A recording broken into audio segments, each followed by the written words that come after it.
Et salut, c'est Régis. Déjà, merci d'avoir lancé l'épisode. Si tu débarques sur le podcast, c'est le 22e épisode avec le 20e invité. Donc si ça te plaît, tu as de quoi t'occuper vraiment pour un moment. Il y en a pour tous les goûts et franchement, j'ai encore pas mal d'épisodes de prévus. Ça va être très bien. Je voulais juste laisser un petit mot pour tous les auditeurs. Merci encore pour tous vos retours et merci pour vos encouragements. Un merci particulier à Kian Kojandi qui a mentionné mon podcast dans le sien, qui s'appelle Un bon moment, que je vous invite à écouter. Et à N'attendra pas, qui a été mon premier invité, qui m'encourage énormément depuis le début. Et un merci aussi à Lucie pour le nouveau logo du podcast, je l'adore, merci beaucoup. Merci d'être de plus en plus nombreuses. D'ailleurs, si tu veux me donner ton avis, me conseiller des humoristes, me proposer des questions, tu peux le faire sur mon Facebook ou sur mon Insta, Régis Canon Humoriste. Tu peux t'abonner sur ta plateforme préférée et si tu aimes ce que tu entends, tu peux partager tes épisodes préférés. Et si t'aimes pas, tu peux le partager pareil. Moi, ça me fera plaisir en tout cas. Bonne écoute et à bientôt. Alors bonjour et bienvenue dans ce nouvel épisode. Aujourd'hui je reçois David Greuze, plus connu sous le nom du personnage qu'il incarne sur scène et à l'écran, Freddy To Go. Comment ça va? Mais très bien, bravo, c'est une belle intro. Enfin en tout cas c'est concret. En tout cas merci d'avoir fait le podcast. Est-ce que c'est ton premier podcast? Je pense, oui. En tout cas les autres ne t'ont pas marqué s'il y en a une autre avant. Non, tu vois, en même temps on l'a pas encore fait, on est en train de le faire, on le démarre celui-ci, tu vois. Merci d'avoir fait le podcast, j'ai pas encore fait. Merci d'avoir accepté de faire. Oui voilà, accepté d'accord. Tu me diras merci après si ça te convient. Je suis sûr. Tu es mon 22e invité dans le podcast. Très bien. Et tu es le tout premier à avoir un humour à personnage. Ah oui, c'est ça. Tous les autres sont dans le stand-up majoritairement, quelques personnages parfois, mais jamais des personnages en tout cas en costume, comme tu le fais avec Freddy To Go. Ouais, c'est vrai que à un moment c'est une école une école ou une discipline ou je sais pas comment dire, que tout le monde a abandonné un peu, parce que forcément la vague anglo-saxonne du stand-up a quand même vachement marqué depuis 20 ans maintenant. C'est pas un phénomène nouveau non plus. Mais par contre, les personnages, même les imitateurs, les ventriloques ont été un petit peu mis de côté, voire ringardisés. Mettons le terme dessus. Carrément. Ce qui fait que si tu te dis stratégiquement je vais choisir de faire du stand-up ou je vais choisir de faire du personnage dès le départ, c'est une mauvaise idée. Je crois que tu dois faire la forme d'humour que toi tu défendes et à un moment ça devient particulier parce que c'est toi qui le fais quoi. Et donc l'humour c'est pas une stratégie ou alors il y a des commerciaux qui arrivent. Moi j'ai toujours été épaté par les gens qui savent ce qu'ils veulent à l'avance. Moi je sais pas comment je vais terminer cette phrase par exemple. Donc tu vois. Spontanéité tout le temps. Ouais c'est ça. Et donc quand ce personnage de Freddy arrive, je me dis pas ça y est, je vais construire un perso là. Je vais d'abord commencer par Internet parce que c'est la bonne école. Si ça fonctionne, je développerai des plateaux et après j'aurai un spectacle et puis je ferai de la télé et puis que sais-je. J'ai rien construit. Ça a été un accident pur et total. Un bel accident, il y en a. Ce qui fait qu'aujourd'hui, c'est devenu mon métier. Mais est-ce que tu penses du coup que maintenant c'est une force que tu sois avec des personnages et que tous les autres soient plus dans le stand-up ou c'est plus compliqué pour toi? Je pense avoir la chance que ça fonctionne bien avec le personnage de Freddy, mais est-ce une force d'avoir un personnage? Ceux qui ont de la force, c'est ceux qui le font bien. Que tu fasses du stand-up ou que tu fasses du perso ou de l'imitation ou de ventriloquisme.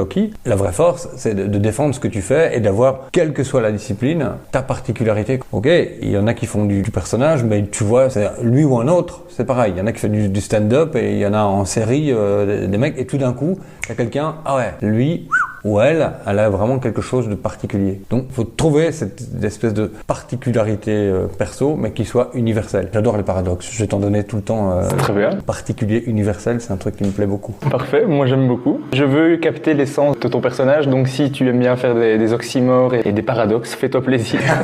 J'ai placé le mot oxymore et je suis assez content de moi. C'est joli, ouais. Oui, j'avoue. J'ai toujours voulu placer, ça fait 22 épisodes que j'essaie de le placer. Figure de style. Si on te dit juste, du coup que l'humour de personnage c'est devenu ringard, qu'est-ce que tu réponds à ça? Mais oui, je suis d'accord. Peut-être que l'année prochaine, l'humour de stand-up sera devenu ringard. Je veux dire, c'est que des vagues et des sacs et ressacs. L'important, c'est de trouver toi où placer ton surf pour aller sur la bonne vague, la tienne, et pas te mettre sur la planche d'un autre, quoi. Et donc, à partir du moment où tu fais les choses de manière sincère, de manière intègre, en essayant d'être respectueux du travail et du public, et pas dire, là, j'ai trouvé un filon, ça dure jamais, quoi. Les escrocs, je crois qu'à un moment, on tombe dessus. Je parle pas que de copie comique, je crois. Tu vois, mais je veux dire, tu dois être sincère. Et, oui, c'est vrai. On a commencé par là.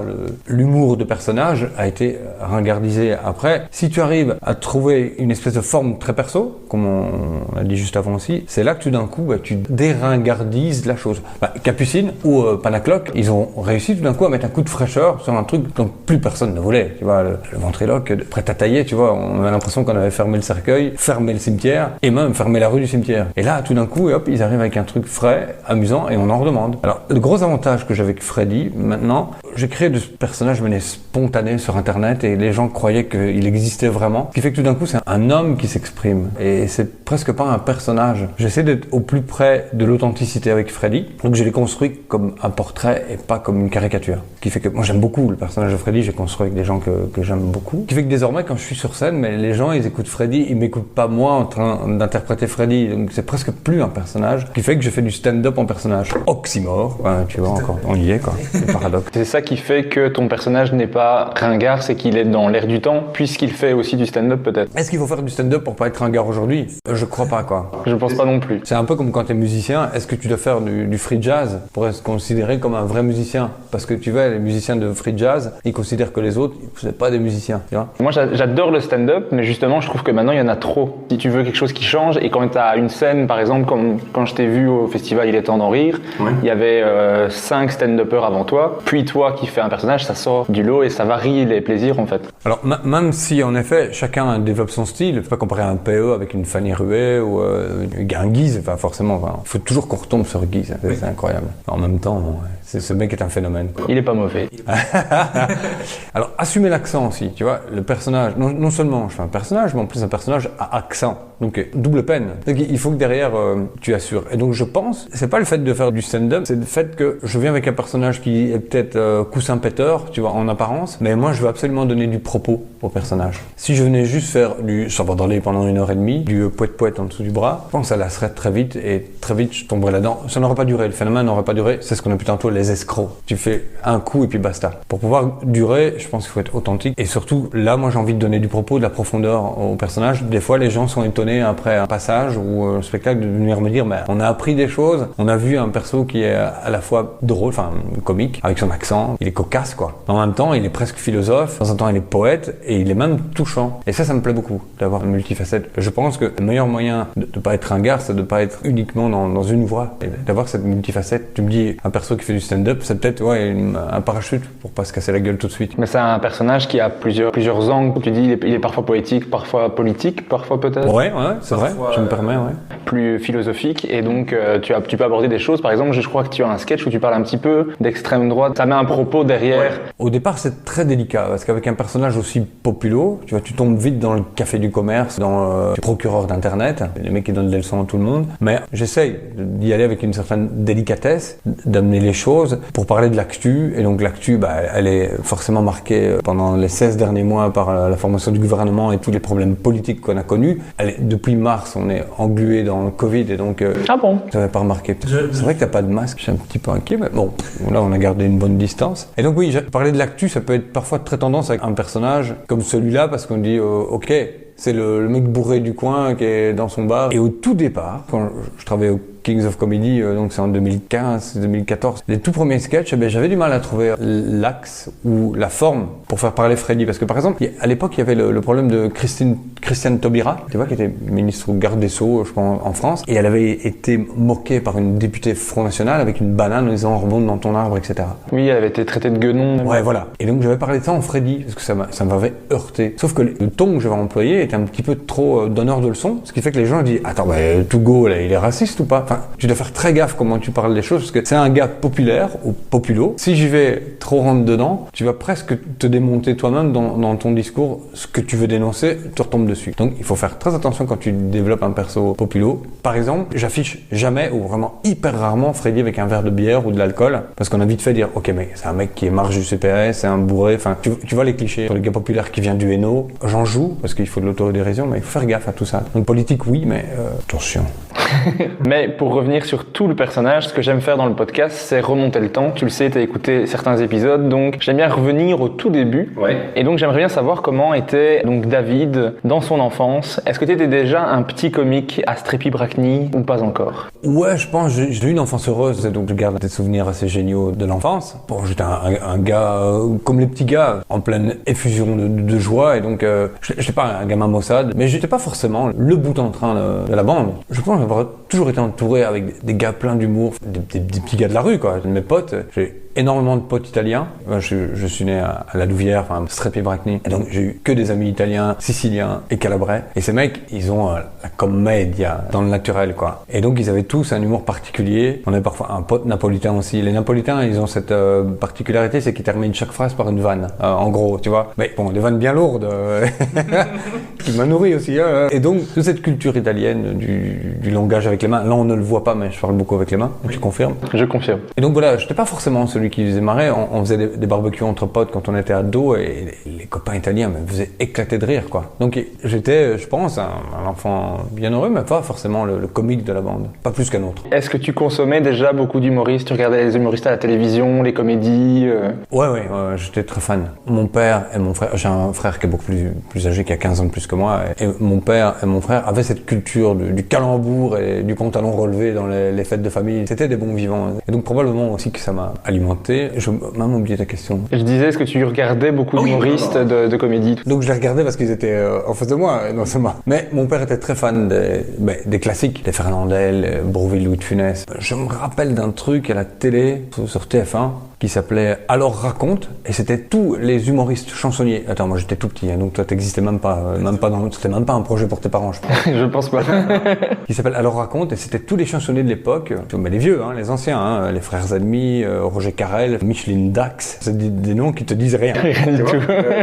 Désolé. Non mais Roger Carrel, il est connu, c'est lui qui faisait plein de voix, il doublait plein de trucs, c'est lui qui faisait du Winnie l'ourson, Astérix, le Gaulois, enfin tous ces gens-là, ils se réunissaient dans une émission et ils venaient raconter des blagues en télé. C'était super drôle parce qu'aujourd'hui, tu peux plus rassembler des humoristes ou chansonniers comme cela, ça coûterait une blinde parce que mais ces gars-là étaient là. Tout ce genre d'émission, on adorait regarder. Mon père regardait Absurde n'est-il pas sur France 3 dans les années 70, donc je devais avoir 6-7 ans par là. Et j'adorais ça, je comprenais pas grand-chose et c'était des Monty Python, Flying Circus. J'adorais moi les montages des films d'animation de Terry Gilliam, tout ça. Les situations me paraissaient drôles et mon père me laissait regarder avec. Et c'est seulement 15 ans plus tard ou 20 ans plus tard que j'ai punaise, c'est ça que je regardais quand j'étais petit. Donc il y avait peut-être une curiosité qui était là. Mais est-ce que tu regardais ça en te disant je veux faire comme eux ou non, pas spécialement, pas du tout? Dans l'adolescence, je me suis dit j'adorerais rencontrer tous ces acteurs français comme Jean Carmet.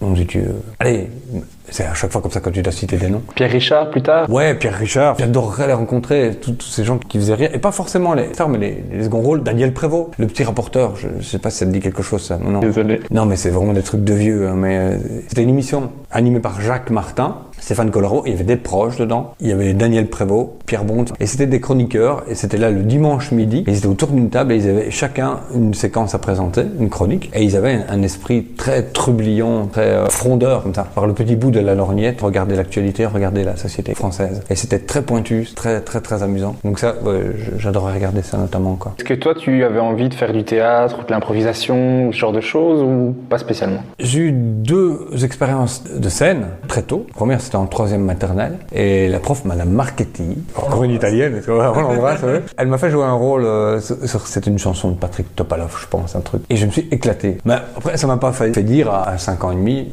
ça y est, je vais faire la scène. Mais plus tard, tu te rappelles ah ouais, j'ai vécu ça, ouais.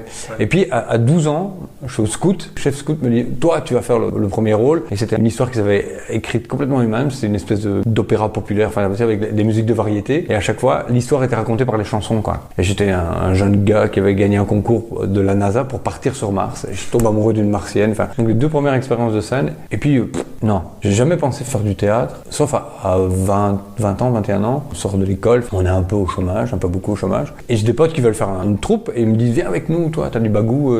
Pas question. Ils me forcent à mon. J'ai ok, on fait un spectacle et puis allez vous faire voir. Moi, je suis monté sur scène et là, voilà. Je suis devenu toxicomane de la scène, quoi. Et qu'est-ce que tu faisais? C'était quoi cette scène? Alors c'est un spectacle qu'on a créé nous-mêmes qui s'appelait Bonjour chez vous. Un petit clin d'œil à le village du prisonnier, tu vois. Le prisonnier, cette série, tu connais pas? Désolé. Mais tu devrais.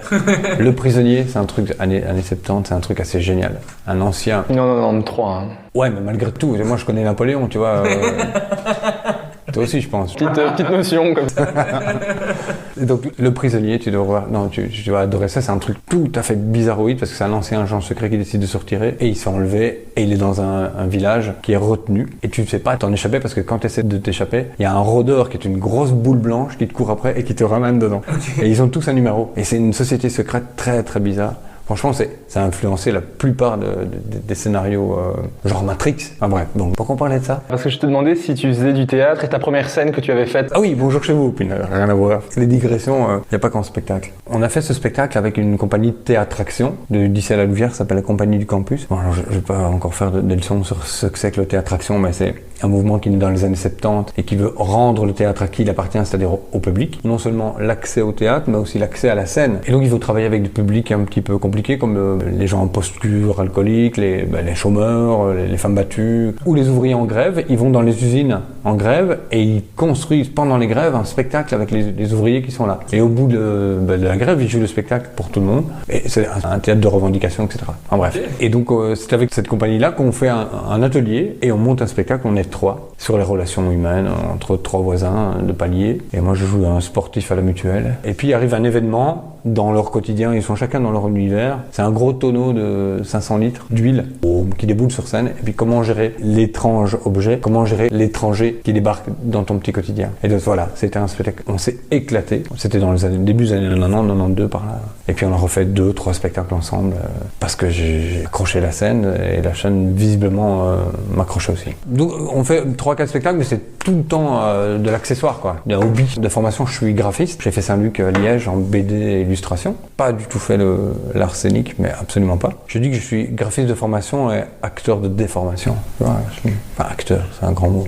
Et en 2009, il y a une autre troupe de la Louvière qui s'appelle la Compagnie des Mutants, qui fait un spectacle jeune public, qui me demande de venir jouer dans leur spectacle. Et ce spectacle se retrouve à Avignon, théâtre des Dons, donc qui est le théâtre de la communauté française. Et ça a été une expérience géniale, quoi. Tu vas se retrouver pendant un mois au Festival d'Avignon. Moi, j'ai vu une vidéo de toi, t'es sur scène avec un autre comédien, ça parle en allemand avec un couteau. Voilà. Et bien ça, c'était un des 3 spectacles qu'on a créé avec la Compagnie des Mutants, du campus, pardon, qui s'appelait la Keine Frucht Fancy Fair. Keine Frucht, c'est pas de fruits. En fait, c'est un spectacle un peu zapping, tu vois, comme des sketchs qui se suivaient, mais qui parlaient tous d'un petit peu de la même chose, c'est-à-dire, c'était basé sur le principe de l'écran témoin. L'écran témoin, c'était une émission sur la RTBF dans les années 90, où il y avait un présentateur qui présente un sujet de société qu'on va développer aujourd'hui, le divorce, ou les vacances des Belges, enfin, tu vois, ça peut être des trucs de société. Il y avait un film sur le thème, d'accord, et ensuite, il y avait un débat avec des intervenants et un public. Et notre spectacle était construit comme ça. On était 2 présentateurs, on est présenté, voilà, on va parler de mythe et démocratie aujourd'hui. Vous allez voir un spectacle de théâtre, et ensuite, on fait un débat tous ensemble. Donc, on jouait le spectacle qui partait dans tous les sens. Il y avait un opéra expressionniste allemand, et puis il y avait une scène de comédie française sur les gens qui crèvent de faim, puis un truc napoléonien sur les handicapés, tu vois.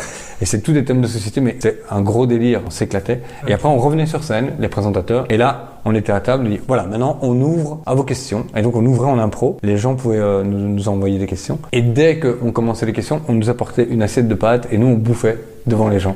C'était horrible, parce que tu vois, quand tu joues le soir, les gens, ils ont faim, et toi, tu manges, et donc tout le monde te demandait, et nous, on peut pas. Alors, mythe ou démocratie, si nous sommes dans la lumière, c'est parce que nous sommes là. Si vous êtes dans le noir, c'est parce que vous êtes là. Chacun à sa place. Alors, on organise la distribution de bouffe, mais chaque chose en son temps. Tu vois, c'était un spectacle vraiment, on s'est éclaté. C'est que des informations qui se suivent, mais qui n'ont pas de lien ensemble. Il y a des pâtes, il y a du théâtre, voilà. Il y a du débat. Mais franchement, on s'est éclaté, et l'idée, c'était au bout du compte, quand tu poses une question à un politicien, au bout de sa réponse, son but à lui, c'est que tu as oublié ta question. Et donc, c'est un truc sur la langue de bois, et ça fonctionnait en général très très bien. Et donc, tu as toujours été dans un style assez absurde, assez décalé, calembour. Ouais, c'est vrai que ça doit venir de tout ça. Enfin, tous les exemples que je te donne depuis tout à l'heure, tous ceux que tu connais pas, en fait, voilà. On arrive seulement à l'année de ma naissance, à ce moment-là. Oui, on arrive oui, c'est vrai. Tu viens de naître. C'est pour ça que pour toi, tout d'un coup, mon personnage est tout nouveau, mais en fait, je fais juste que du recyclage de tout ce qui existe depuis toujours. Enfin, c'est ce que tout le monde fait, hein. En gros, on a toujours des inspirations qui sont inspirantes, en principe, mais il faut arriver à les sublimer, peut-être, je sais pas, pour que ça devienne ton truc à toi. Et en effet, tous ces gens-là étaient beaucoup basés sur l'absurde, sur le jeu de mots assumé, et puis aussi glisser du propos dedans, l'air de rien, dans le côté poète-poète, avoir de la résonance. Et comme tu dis, le côté langue de bois des politiciens, ou tout ce genre de choses. Oui, c'est ça. Mais la politique, c'est terriblement inspirant, quoi. Je sais pas si tu vois l'émission Click, ça tu connais, ça c'est Mouloud Achour. Il y a Viktorovitch. Je vois bien. Qui est un gars qui analyse de manière assez géniale tout la dialectique, la sémantique et tic de langage. Et je trouve ça assez fabuleux. Et moi, je trouve ça terriblement inspirant pour écrire des textes, d'aller voir comment fonctionne la mécanique du langage en général, quoi. Je veux dire, nous, on fait que du langage quand on est sur scène. Et donc, quand tu arrives à comprendre cette mécanique, ben, ça devient génial de jouer avec, de changer un engrenage. De dire tiens, et si je mettais un petit grain à cet endroit-là, là, qu'est-ce que c'est? Ça coince. Je trouve ça fabuleux, quoi. J'adore les mots. Enfin. Ça se voit dans ton personnage, mais d'ailleurs, on y arrive. En 2011, on découvre enfin le personnage de Freddy To Go. Oui. Tu as fait une vidéo, en fait, où tu réagis à Benoît Poelvoorde, qui invitait les Belges à plus raser tant qu'on n'aura pas de gouvernement. Et tu avais fait une vidéo pour réagir à ça avec le personnage de Freddy To Go. Ouais. Oui, parce que tu vois, la crise qu'on vient d'avoir maintenant, c'est jamais qu'un recyclage de la crise qu'on a eue en 2011. Oui. Une pâle copie. Voilà, encore une fois. Et c'est le Premier ministre d'aujourd'hui qui, à l'époque, avait fait sauter le gouvernement. Le mec, il avait de la suite dans les idées, quand même. Et alors, ouais, Poelvoorde, il propose avec Nicolas Boytars de se laisser pousser la barbe en signe de contestation, là. Je trouve ça génial parce que, tu vois, en Belgique, on a ce côté-là créatif et imaginatif de pouvoir donner des solutions complètement de dérision à une situation qui est dérisoire. Tu vois, de rester 500 jours sans être gouverné et le pays tourne quand même. Et que nous, et comme dit Didier Super, les Belges sont vraiment très cons parce que pendant 540 jours, ça a marché très bien. Vous avez refait des élections et vous avez revoté pour la même du départ, tu vois. Vous êtes vraiment des cons, les Belges. Et il a raison, super, faut dire, il y a que nous pour ça. Et donc, je suis à la maison, je me dis, cette idée est géniale, mais il faudrait que quelqu'un soit pas d'accord avec lui. Ça serait fabuleux que Poelvoorde se batte avec quelqu'un dans des débats stériles, comme il le faisait à l'époque. Il tirait sur la longueur les ministres. Ben, je vais le faire moi, ouais, tu vois. Je suis occupé à peindre à la maison, je mets mes trucs de côté. Peindre comme tu n'aimes pas faire, tu m'as dit que tu n'aimes pas bricoler. J'attrape des fringues que j'ai là chez moi, des vieilles lunettes, je mets mes cheveux sur les côtés, là. Prends l'accent de Freddy, qui est l'accent de la Louvière, inspiré beaucoup de mon père et de mon ancien directeur d'école primaire et des gens avec qui je bosse à la ville de la Louvière. Donc vraiment en spontané. Donc. Ouais, spontané, ouais. Et je me lâche comme si j'étais, voilà, le mec chez lui qui dit « Oh merde, t'en as marre, vous êtes qui Poelvoorde pour dicter aux Belges ce qu'il doit faire ?» Je fais cette vidéo en me disant « Je vais faire marrer les copains. » Parce que à la fin, je pense que c'est ça qui a marché surtout. Je dis « Et nous, on n'est pas d'accord avec vous, on va pas se laisser pousser la barbe. Au contraire, on va faire un acte tout à fait différent. On va se raser les couilles. » Donc Michel qui est ici présent, Michel montre des couilles. Non, Michel veut pas, donc je veux montrer moi-même. Et là, je sors 2 œufs dans un plastique, tu vois, parce qu'on est sur YouTube, il y a des enfants qui regardent. Et je voilà, rasé comme ça. Et dans la rue, quand vous verrez des gens qui se grattent entre les jambes, c'est des gens qui sont pas d'accord avec vous. Ça, c'était l'idée. Et je me dis, je vais faire marrer les potes. Au pire, je me retrouve au zapping. Un Belge montre ses couilles sur Internet. Et non, ça a été un buzz. Enfin, je sais pas ce que c'est un buzz. Et puis le lendemain, je suis invité au journal, la télévision locale ici pour expliquer c'est quoi un buzz. J'en sais rien. Et finalement, oui, je sais ce que c'est un buzz. Tu dois faire les choses. Fais les choses. Et après, c'est pas toi qui détermine si c'est un buzz ou pas. C'est les 100 000, 200 000, les millions de gens qui ont cliqué. Va leur demander pourquoi ils ont cliqué, tu sauras comment on fait un buzz. Mais donc ton personnage aurait été complètement différent si chez toi il n'y avait pas eu ces accessoires-là. On aurait pu avoir un personnage avec une tenue, un autre accent. Un autre accent peut-être pas parce que c'est celui qui était venu naturellement. Ouais, en fait, j'avais cette envie de personnage local qui est de ma fibre parce que tu vois, quand tu as cette musicalité dans l'oreille depuis que t'es gamin, tu la prends facilement. Un mec de Liège, tu vois, s'il veut faire l'accent de Liège, il sera jamais aussi juste que si c'est quelqu'un d'autre qui le fait, quoi. Et donc ça devient spontanément comme ça, tu peux switcher de l'un à l'autre sans problème. Et en effet, ouais, si j'avais eu un costume de prisonnier, j'aurais peut-être fait un prisonnier. Aujourd'hui, je me baladerais sur scène avec le costume des Dalton, quoi. Et ben, depuis tout petit, j'adore ce foulard, le foulard dans la chemise, que je trouve affreux, tu vois. Oui. Tout petit, je vois ces vieux types, parce que ça fait vieux tout de suite, le foulard. Je trouve que c'est peut-être l'élément le plus important de Freddy, c'est son foulard. Et voilà, tout d'un coup, je développe le truc, et là, ça fait un buzz, et les potes me disent, continue à alimenter des vidéos avec ce mec, on a envie de l'entendre parler sur tout, sur rien. Et voilà, pendant 1 an et demi, j'ai fait des vidéos sur tout, sur rien. Tu faisais des vidéos sur l'actualité, à chaque fois avec toujours ce personnage. T'étais obligé, du coup, de garder ce que t'avais improvisé, en fait, au départ. Ouais, c'est ça. C'est fou quand même, parce que moi je me suis dit, il a dû réfléchir, se dire, alors il va avoir cet accent-là, ce costume-là, il faut qu'il ait... Moi je m'imaginais, toi, avec une feuille en train de se dire, alors il va avoir des lunettes, il faudrait qu'il parle de ça, il a vécu ça. Mais c'est ça, on en a parlé tout à l'heure, tu vois, la spontanéité, moi je sais pas comment ma phrase va se terminer. Quand je fais ça, mais moi je pense à un one-shot, je vais faire une vidéo de 3 minutes et puis c'est tout, quoi. Et j'avais pas de plan carrière, ni d'agenda tracé avec Freddy. J'admire les gens qui savent faire ça, mais moi pas. Enfin, c'était vraiment une saillie spontanée. J'admire justement les gens qui arrivent à se dire je vais faire une vidéo improvisée comme ça et oser se montrer. Moi, les vidéos, c'est quelque chose que je suis complètement bloqué. J'ai un blocage. Le bouton rouge s'allume, je suis bloqué, je ne suis plus la même personne, je sais plus aligner 2 mots et avoir l'air naturel. Ou il faut que tu sois préparé et que tu sois maîtrise sur ton texte ou sur tes... Ouais, d'accord. Et même à ce moment-là, je suis encore stressé, mais la vidéo, c'est vraiment un truc. C'est d'ailleurs pour ça que je fais un podcast où on n'a que le son, parce que comme ça, je suis assez à l'aise et tout ça. Donc, j'admire vraiment ça, les gens qui arrivent à faire une vidéo en se disant je vais faire quelque chose, si c'est bien, spontané comme tu le fais. Moi je crois que j'aurais filmé et j'aurais jamais publié par exemple. Ah ouais. Après, je pense qu'il y a une part d'inconscience, d'audace quand tu fais les choses. Et des fois, c'est même d'ailleurs le problème d'Internet, c'est qu'il y a des gens qui sont prêts à tout pour qu'on les remarque. Ils peuvent s'humilier parfois, jusqu'à se mettre en danger de mort même. Certains le font, tu vois. Et d'ailleurs, certains y restent, quoi. Mais il faut une part d'inconscience pour oser déjà l'enregistrer et puis le publier. Et puis derrière, il faut assumer, quoi. Parce que des insultes, j'en ai reçu. Hein. Oui. Ouais, mais c'est normal parce que les gens ne te connaissent pas, ils savent pas qui tu es, ils savent pas si t'es un mec complètement taré, un vrai de vrai, ou un imbécile à qui on doit faire fermer vite la bouche, tu vois, avant qu'il aille trop loin. Quand ils ont appris que c'était un comédien, par exemple, que j'étais comédien, il y en a qui disent, ouais, tu te moques des petites gens, alors que absolument pas. Bah, moi, je sais d'où je viens, c'est de là que je viens, et j'adore ces personnes-là. Aujourd'hui, dans les micro-terroirs que je fais pour la télé, quand je vais vers les gens, je suis toujours épaté par l'intelligence spontanée de certains, pas tous. Bon, on n'est pas tous malins, et on n'est pas tous malins pour tout le monde non plus, tu vois. On est tous au compte de quelqu'un. Mais là, moi j'adore, et c'est vraiment, comme j'ai dit tantôt, un portrait des personnes que j'aime, et pas une caricature pour me moquer des petites gens, parce que je trouve les petites gens d'une richesse phénoménale. Mais donc il y avait des gens qui ne comprenaient pas que c'était un personnage et non, du coup il n'y avait pas le second degré du personnage non plus. Il y a des personnes qui considéraient que c'était une vraie personne Freddy et qui l'adoraient, tu vois. Il y a des personnes qui le détestaient. Il y a des personnes qui aujourd'hui encore découvrent que c'est un personnage. Enfin, tu vois que moi, David, j'existe derrière Freddy. C'est un peu comme quand tu tires la barbe de Saint-Nicolas, tu vois, ils sont tellement déçus. Oh non, il n'existe pas, Freddy. Mais est-ce que toi, maintenant, dans la rue, les gens te reconnaissent ou te regardent un petit peu en se disant, est-ce que c'est lui? J'ai un doute. Non, je suis étonné. Il n'y a pas grand-chose qui change. Juste la mèche et les lunettes et l'accent. Enfin, ça vieillit, ça prend 10-15 ans directement. Mais oui, les gens viennent et toujours de manière très bienveillante. C'est ça que je trouve génial. Dans notre métier, enfin, en tout cas, jusque-là, avec la petite notoriété que j'ai aujourd'hui, hein, c'est pas non plus... maintenant, quand tu vois des mecs comme, je sais pas, Franck Dubosc, quand il va se balader, je crois qu'il peut pas faire des courses, quoi. Ici, c'est bon. En France, c'est beaucoup plus le star system, il y a beaucoup plus de gens qui le connaissent. Enfin, c'est 66 millions d'habitants, nous, on est 6 millions... 11. Oui, mais pour les francophones. Ah oui, francophones, ouais. Ouais, mais attention, il y a d'abord des Flamands qui le connaissent. Hein. Regarde Sandra Kim, elle est plus connue en Flandre. Bon, elle vend des fricadelles, évidemment.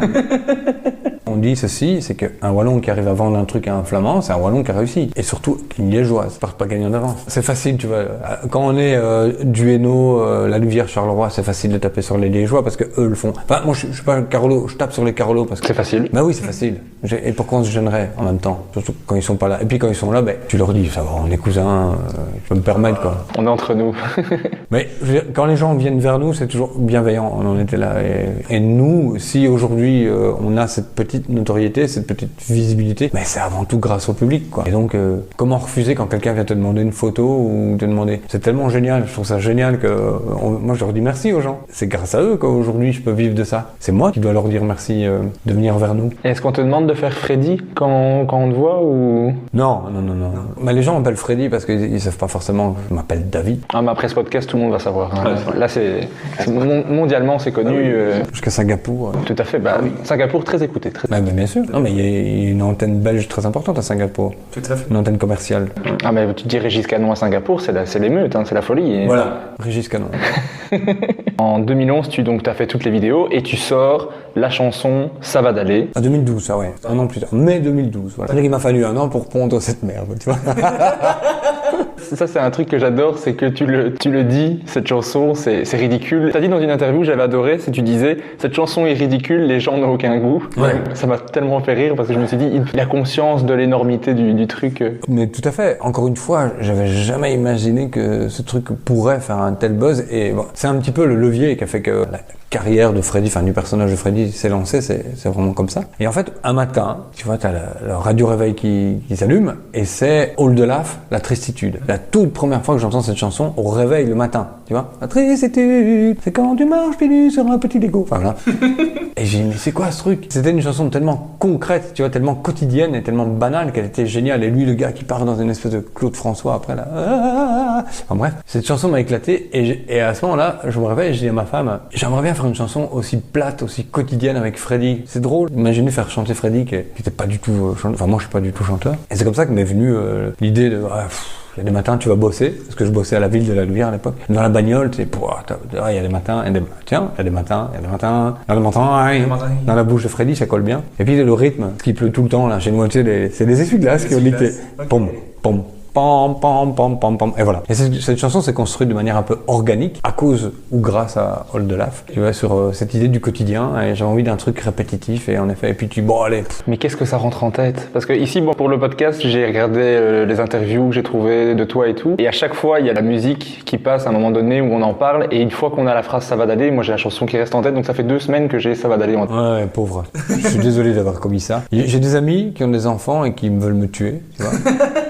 Parce que tu vois, les enfants, comme ils font encore. Et c'est 15 fois d'affilée le truc, ils sont jamais lassés. C'est assez abrutissant. Mais alors, cette chanson, tu vois, tout le monde m'a dit c'est génial parce que c'est positif. Moi, quand je vais pas bien, encore aujourd'hui, les gens me le disent. J'écoute ta chanson et elle me fait du bien. Et puis, il y avait un prof de l'ULB en psycho qui m'a dit en fait, ta chanson, elle a aussi un révélateur de la société d'aujourd'hui et du burn-out. Parce que, et là, c'est un point négatif par rapport à la chanson, mais je trouve ça tellement bien vu. Il dit aujourd'hui, tu vois, on est dans le déni. On n'admet pas que ça ne va pas, tu vois. Et on dit, allez, ça va aller, quoi. Et on admet une couche supplémentaire.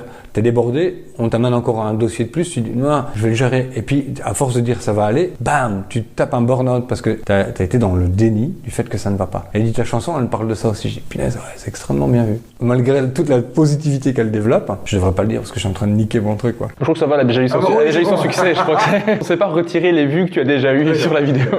Faudra inventer ce système de vues négatives. Gangnam Style, tu vois, il arrive à 0, quoi. Qu'est-ce qui s'est passé?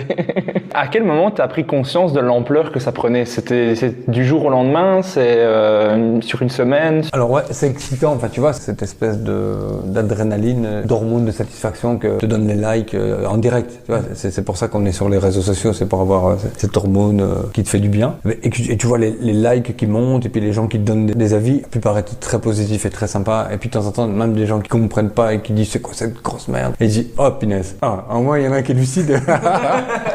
C'est pas pour autant parce que t'as fait un buzz que c'est gagné. Hein. Un buzz, il apparaît et puis le lendemain, t'es plus rien, quoi. Sauf que là, ce qui s'est passé, c'est que j'ai reçu...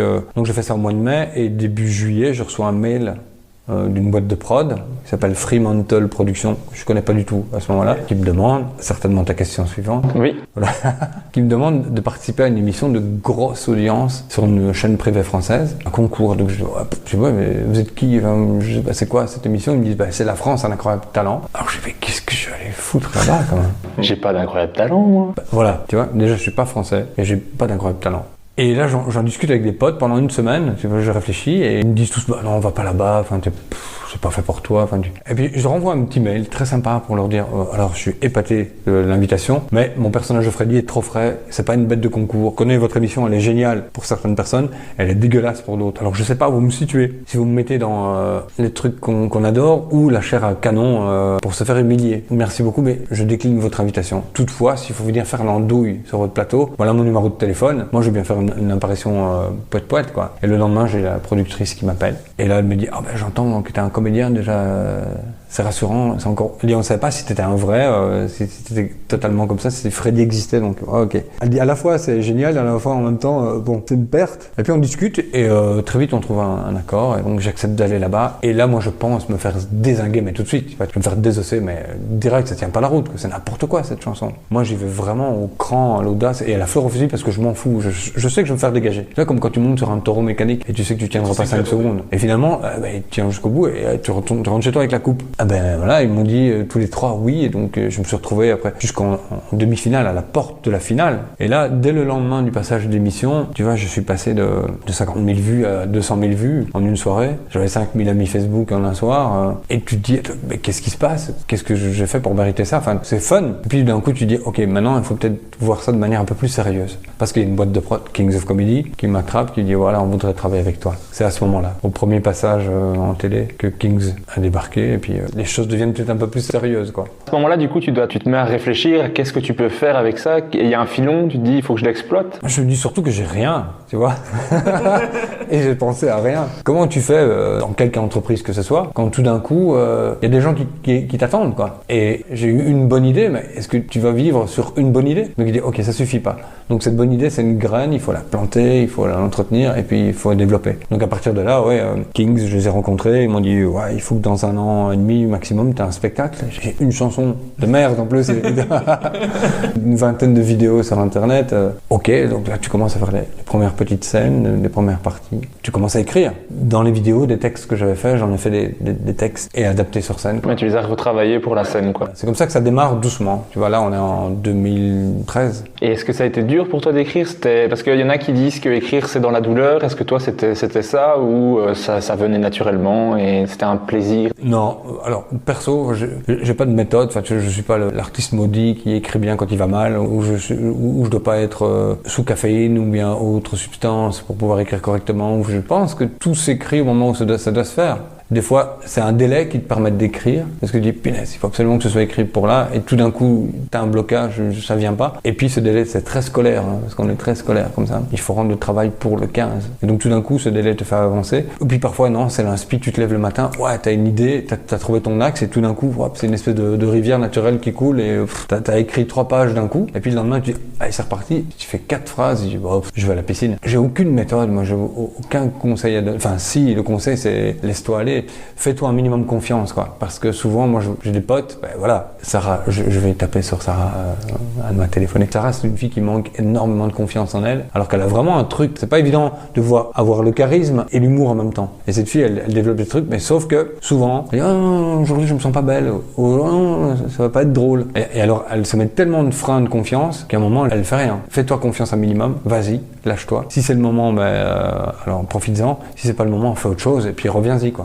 Okay. Pas de méthode pour écrire. J'ai l'impression que les humoristes n'ont pas tous de méthode, ou en tout cas, il faut trouver la sienne, ce qui fonctionne, mais c'est dur d'écrire. Ce qu'il y a, c'est que c'est vachement réducteur, parce que t'as une idée vague, tu vois, t'as une espèce de brouillard d'idées dans ta tête, et puis tu dois choisir quelques mots seulement. Et donc, le choix de tes mots va réduire la forme et le fond aussi de ce que tu veux dire, alors que peut-être tu voulais être beaucoup plus flou, ou ton idée était beaucoup plus géniale, mais à un moment, il faut choisir, tu vois, il faut trancher. Et quand tu tranches au bout du compte, après, il n'y a pas que les mots que tu choisis, il y a aussi comment tu vas les jouer sur scène, comment tu vas les faire vivre, parce que une grande frayeur des comédiens, c'est le talent, c'est de pas pouvoir retenir un long texte et de pouvoir l'oublier. C'est joli, hein. C'est beau.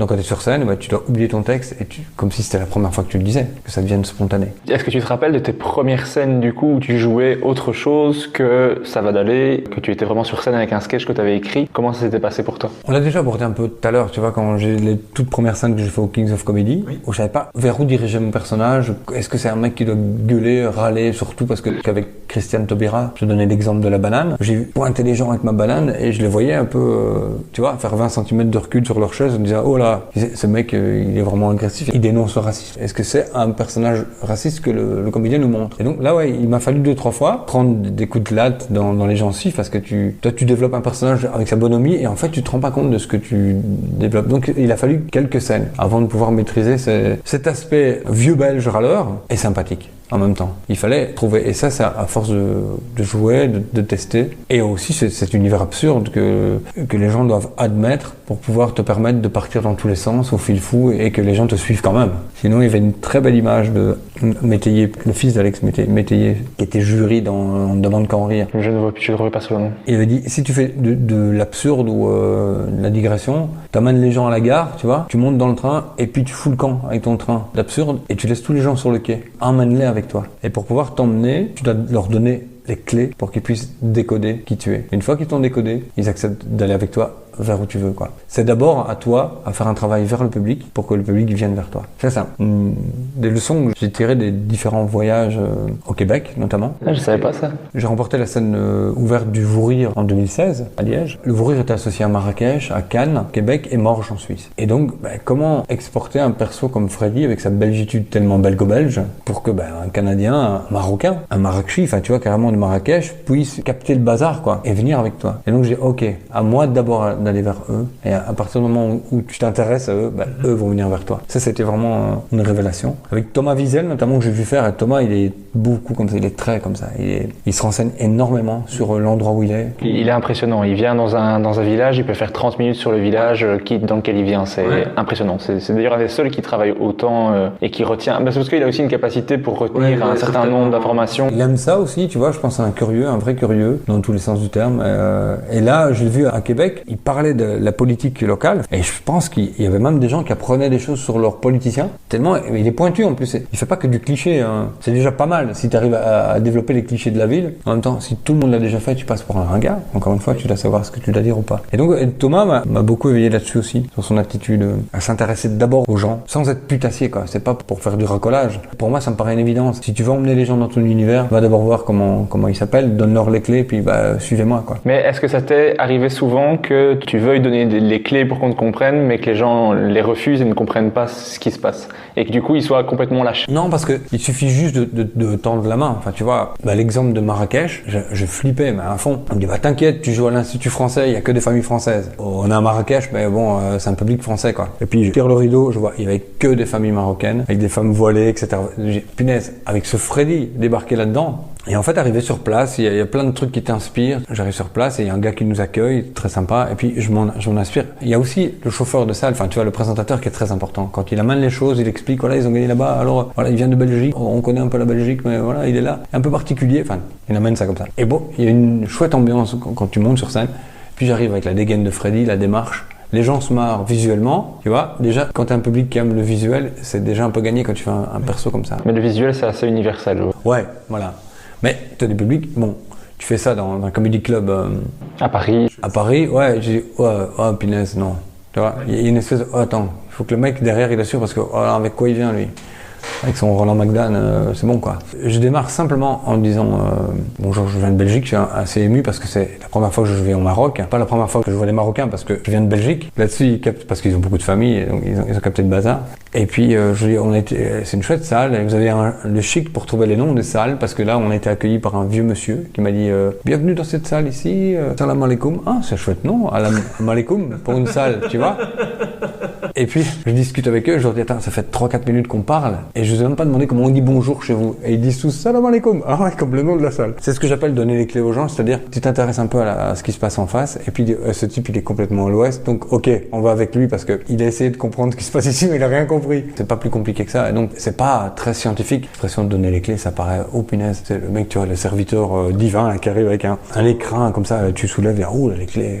Le code secret de l'humour, c'est lui qui l'a. Non, pas du tout. Je pense être très simple et aller vers les autres, quoi. Que les autres viennent vers toi. D'où te vient cette capacité à pouvoir réagir comme ça sur tout ce qui se passe en improvisation, sur ce qui vient de se passer, parce que tu n'avais pas prévu de dire tout ça? Ah ben ça, j'en sais rien. Il y a un gars, un animateur radio, il m'a dit qu'il avait été diagnostiqué HP. C'est très tendance de dire HP, mais non, parce que tu as un talent différent, tu as un HP. Et il m'a dit ça. Ouais, toi, HP. Ouais, ok, c'est un peu agaçant, parce que c'est vrai, il y en a des vrais HP, et puis bon, aujourd'hui, voilà, c'est tellement facile de mettre le costume. Et je dis, mais pourquoi tu dis ça? Ça m'a dit. Et non, parce que tu as une faculté à réagir. Tu fais exactement les mêmes vannes qui me viennent, sauf que tu le fais plus vite. Et j'ai dit, ah ouais, d'accord. Et donc, pour ça, je suis un HP. Et d'après moi, oui. Donc, c'est juste, moi, je pense, c'est juste une faculté d'entendre des choses différentes et de les rendre spontanément. C'est ni une qualité, ni une tare mentale, quoi. Tu vois, tu entends une musique et tu la chantes. Tu inventes des paroles dessus. Tu entends une phrase et tout d'un coup, elle t'éveille sur un jeu de mots ou sur une réaction. T'as des mecs qui prennent une balle, ils ont jamais jonglé et ils te font sans jonglage, quoi. Un talent de départ, Enfin, un talent ou je sais pas, une capacité, moi, je dirais. Ok, mais moi je suis impressionné parce que moi les jeux de mots c'est pas quelque chose qui me vient naturellement. Ouais. Ah, tout n'est pas bon. Loin de là. Heureusement il y a du bon, sinon tu n'aurais pas la carrière que tu as maintenant. Mais on va revenir donc en 2015 où on te demande d'écrire un spectacle. Du coup tu écris ton premier spectacle qui s'appelle Je suis unique comme tout le monde. Ouais. De quoi parler ce premier spectacle? Alors pour revenir vraiment à la genèse de ce spectacle, donc à l'époque je suis au Kings of Comedy, mais il me laisse travailler seul, enfin de mon côté. Et puis c'est la Sabam à l'époque, la Sabam qui a envie de changer son fusil d'épaule déjà il y a 5-6 ans d'ici, de l'organisme sanctionnateur qu'ils étaient, ils voulaient aussi être un organisme qui pousse et qui défend les artistes. Et donc j'ai une fille qui s'appelle Sylvie Godefroy, qui est devenue ma marraine de scène, qui me contacte, qui me dit voilà, on organise le spectacle de Jean-Luc Fonck à Charleroi, est-ce que tu voudrais faire la première partie? Mais j'ai jamais fait ça, tu vois. Ok, d'accord, oui. Encore une fois, l'audace et l'inconscience t'acceptent. Donc j'écris une première partie en rapport avec Jean-Luc, etc. Ça passe bien. Et là, dans la salle, elle me dit voilà, on était en mars, elle me dit qu'est-ce que tu dirais qu'on organise la première de ton premier spectacle? Ouais, mais j'ai pas de spectacle, tu vois, on est en mars. Ah, ok, ah ben octobre, ça te va? En octobre, tu joues la première de ton spectacle, on organise tout, Comédie Centrale Charleroi. Oui. Et putain, pourquoi j'ai dit oui? Tu vois? Le truc. Encore une fois, l'audace. Et même plus fort que toi, oui, parce que t'es excité, et puis tu te dis derrière, faut que j'écrive. Et là, j'ai rassemblé tout ce que j'avais. Et à ce moment-là, je sais sais pas si Freddy Touko, le personnage avec son accent, peut tenir plus qu'un quart d'heure, si ça va pas agacer les gens. Sur la longueur, est-ce que ça va tenir? Donc je mets tout ensemble, tout ce que j'ai. Et en fait, ça parle de l'univers, tu montres un univers, quoi. Et j'ai joué 2 heures. Ce qui est long. Ouais, ce qui est long, hein. Donc c'est Sabam qui avait tout organisé, la salle était blindée, enfin tu vois, il y avait plein de monde et comment ils font? C'était gratuit. Donc ils offraient un verre. Enfin, tu vois, bon, on est en Wallonie quand même. Il y a un verre offert, il y a des gens. Et au bout du compte, toi, j'ai dit, ouais, punaise, on m'a dit que j'ai joué 2 heures. Et les gens me disent, écoute, t'aurais pu jouer un quart d'heure de plus. Sincèrement, on est rentré dans le bazar. Et je pense encore une fois, à partir du moment où les gens, ils aiment ton univers, ils viennent pour être avec toi. Et peu importe ce que tu proposes, en fait, ils veulent passer un bon moment avec toi. Et si tu leur fais passer un bon moment, encore une fois, tu les prends, tu vas les chercher, tu les amènes. Et une fois qu'ils sont avec toi, ils veulent passer du bon temps, quoi. Mais dans le premier spectacle, je pense que tu racontais l'histoire de Freddy qui devient une célébrité un peu malgré lui. Ouais, mais c'est vrai. Pour avoir un peu abordé dans le spectacle, je veux dire, pour ceux qui n'auraient pas eu la chance de le voir en tout. Je vais pas répondre à ta question du tout. En fait. J'aime bien voir la genèse du spectacle, c'est super intéressant, mais je me dis pour les gens qui n'ont jamais vu ce spectacle, qu'est-ce que tu abordais en fait? Je disais que Freddy, bah voilà, c'était un type comme tout le monde, voilà, une espèce de clette banale du quotidien, et puis tout d'un coup, il fait une chanson par accident, un peu comme vient un atchoum, qu'aujourd'hui on doit faire gaffe avec les atchoums, et tout d'un coup, bah, ça devient une vedette, les gens ont cru que c'était un chanteur, on lui a demandé d'aller sur scène dans des festivals et il chante, et aujourd'hui les gens l'applaudissent, lui demandent des autographes, alors que c'est un peu comme quand tu vas faire tes courses en vélo, enfin tu vas au magasin, et sur le bord de la route, il y a des gens qui commencent à t'applaudir parce que t'es en vélo, tu vois, allez. Plus tu vas au magasin, plus t'as des gens qui disent allez, et puis t'as des flamands avec des drapeaux de Lyon, et comme si t'étais champion. Tu deviens pas champion cycliste en faisant des courses, mais si. Voilà, je me rappelle de ce sketch. C'est sur ce truc-là, sur l'espèce d'accident heureux qui fait que tout d'un coup, contre ta bonne volonté à toi, ben, les gens te disent oui, t'es une vedette, t'es obligé d'assumer le rôle de la vedette. Ben, c'est un petit peu ce qui m'est arrivé parce que il y a un parallèle clair avec toi dedans. C'est l'histoire d'une saillie, comme je disais tout à l'heure, sans lendemain, et finalement, ben voilà, ça a construit une espèce d'histoire complète qui aujourd'hui continue encore, quoi. Et c'est devenu mon métier. Donc ouais, c'est un petit peu ça racontait ça, avec tout l'univers de Freddy, ça part toujours dans tous les sens, quoi. Mais t'as également joué en France avec ce spectacle-là, et est-ce que le public français réagissait bien à Freddy? Déjà avec La France a un incroyable talent, j'étais étonné là-bas, des gens qui venaient me trouver et qui connaissaient la chanson via internet. Il y avait des jongleurs bretons qui venaient, il y avait des DJ de Lyon, ils disaient on passe ta musique dans les soirées branchouilles et tout. Et j'ai dit, ah bon? Ah ouais non, ça va d'aller dans la jet set lyonnaise, ça cartonne. C'est complètement fou. En fait ce que j'adore c'est envoyer Freddy dans des endroits improbables. Et là je trouve qu'il a tout à fait sa place dans un endroit où il doit pas du tout y être. C'est ça qui me plaisait bien. Et donc ils m'ont tous dit ouais non on a un Freddy, un prof de gym, un ancien prof d'histoire, un voisin, un comptable, enfin tu vois c'est Freddy à la française mais c'est Freddy ou un cousin du Nord, enfin tu vois. Il l'avait adopté de base. C'est ça qui était assez fou avec ce phénomène parce que c'était devenu un phénomène qui me dépassait totalement. Tu vois j'ai encore une fois rien contrôlé quoi. J'ai des potes qui partent en vacances en montagne et en Jura ou je sais pas où était la serveuse, c'était des potes donc d'ici de mon village d'à côté et la serveuse vient et puis eux ils étaient nombreux que des Belges et ils font les comptes, ouais. Elle donne le ticket, elle dit ah vous inquiétez pas, ça va d'aller hein. Et alors mon pote il la regarde, ah vous pouvez pas comprendre qu'elle lui dit, il sait très bien de quoi elle parle et lui il était abasourdi et il m'a dit tu me fais chier même jusque pendant mes vacances. Et il s'était approprié le truc, c'est ça qui me dépassait totalement et donc quand j'ai débarqué en France, encore une fois j'ai adopté parce que j'ai joué à Lille une première fois et puis 3 fois sur Paris, à la Nouvelle Scène et au théâtre de 10 heures. J'avais toute une intro qui parlait de Paris, qui parlait de la circulation, enfin et des parallèles entre la Belgique et la France. À chaque fois adapté, donner les clés, c'est ça quoi. Et donc tu l'as dit, en 2016, après tu fais le Vous Rire, que tu gagnes. Est-ce que tu aimais bien faire les concours, tout ça, d'humour? J'en ai fait 2. Rochefort, où je me suis présenté, et j'ai pas été retenu. Le Vous Rire, où il fallait envoyer une vidéo. Mais moi j'avais rien, j'avais pas de captation. Donc j'ai fait mon sketch chez moi dans une pièce, avec le téléphone, sans rire. C'était hyper plat, c'était nul, ils prendront jamais ça. Je l'ai envoyé, ils m'ont sélectionné et finalement voilà, ils ont décidé de me choisir comme lauréat cette année-là. Ce qui a été génial parce que voilà, je me suis retrouvé à Cannes, Québec, Marrakech, Mort. J'ai rencontré un pote qui s'appelle Jesse Cobel, humoriste suisse avec qui on collabore pas mal. On essaie de mettre des petits ponts entre la Belgique et la Suisse parce qu'il n'existe pas grand-chose. Et donc ouais, ce que j'adore moi c'est les énergies communes et les mises ensemble, les synergies qu'on développe parce qu'on n'est jamais plus fort que quand on est ensemble quoi. Enfin, je fais pas mon évangéliste quoi, mais je pense sincèrement que quand on peut se filer des coups de main, qu'est-ce qu'on est beaucoup plus balèze quoi. Que quand on tire la couverture à soi, à un moment, encore une fois, ça dure pas longtemps. Comment réagissaient en fait les autres humoristes quand tu arrivais dans le concours, quand tu arrivais sur les scènes avec eux, puisque tu as ton style vraiment à part des autres et tu as aussi le buzz autour de Ça va d'aller et de tes vidéos. Est-ce que c'était bien reçu où tu sentais que tu étais un peu à part ou tu faisais partie de... Ouais. Tu sais, comme toujours, l'humour est rien de plus subjectif, donc en général ça fonctionnait plutôt bien, tu vois. Après, il y a des gens, tu sens que ça les intéresse pas, c'est pas leur cam du tout, et que tu te dis, ouais, mec, ça me parle pas, quoi. Il y en a, et tant mieux, parce que le jour où on fait un truc qui plaît à tout le monde, punaise, qu'on est tombé dans le consensuel beaucoup trop loin. Les marécages du consensuel, c'est peut-être encore pire que les marécages de l'ignorance. Il vaut mieux ne pas être connu que d'être connu au point que n'intéresse plus personne. Je sais pas si ça se tient à ce que je viens de dire, mais... Si, moi je te suis, ça donnait bien. Quand on te connaît pas, tu peux encore espérer qu'on finisse par te connaître. Tandis que quand tout le monde te connaît mais que tu n'intéresses plus personne, tu peux plus intéresser personne. Oh, c'est Freddy, on voit c'est qui. Ah ouais, Freddy, ouais, je connais, mais... C'est le gars qui fait des trucs bizarres, on va regarder. Ouais, c'est bien.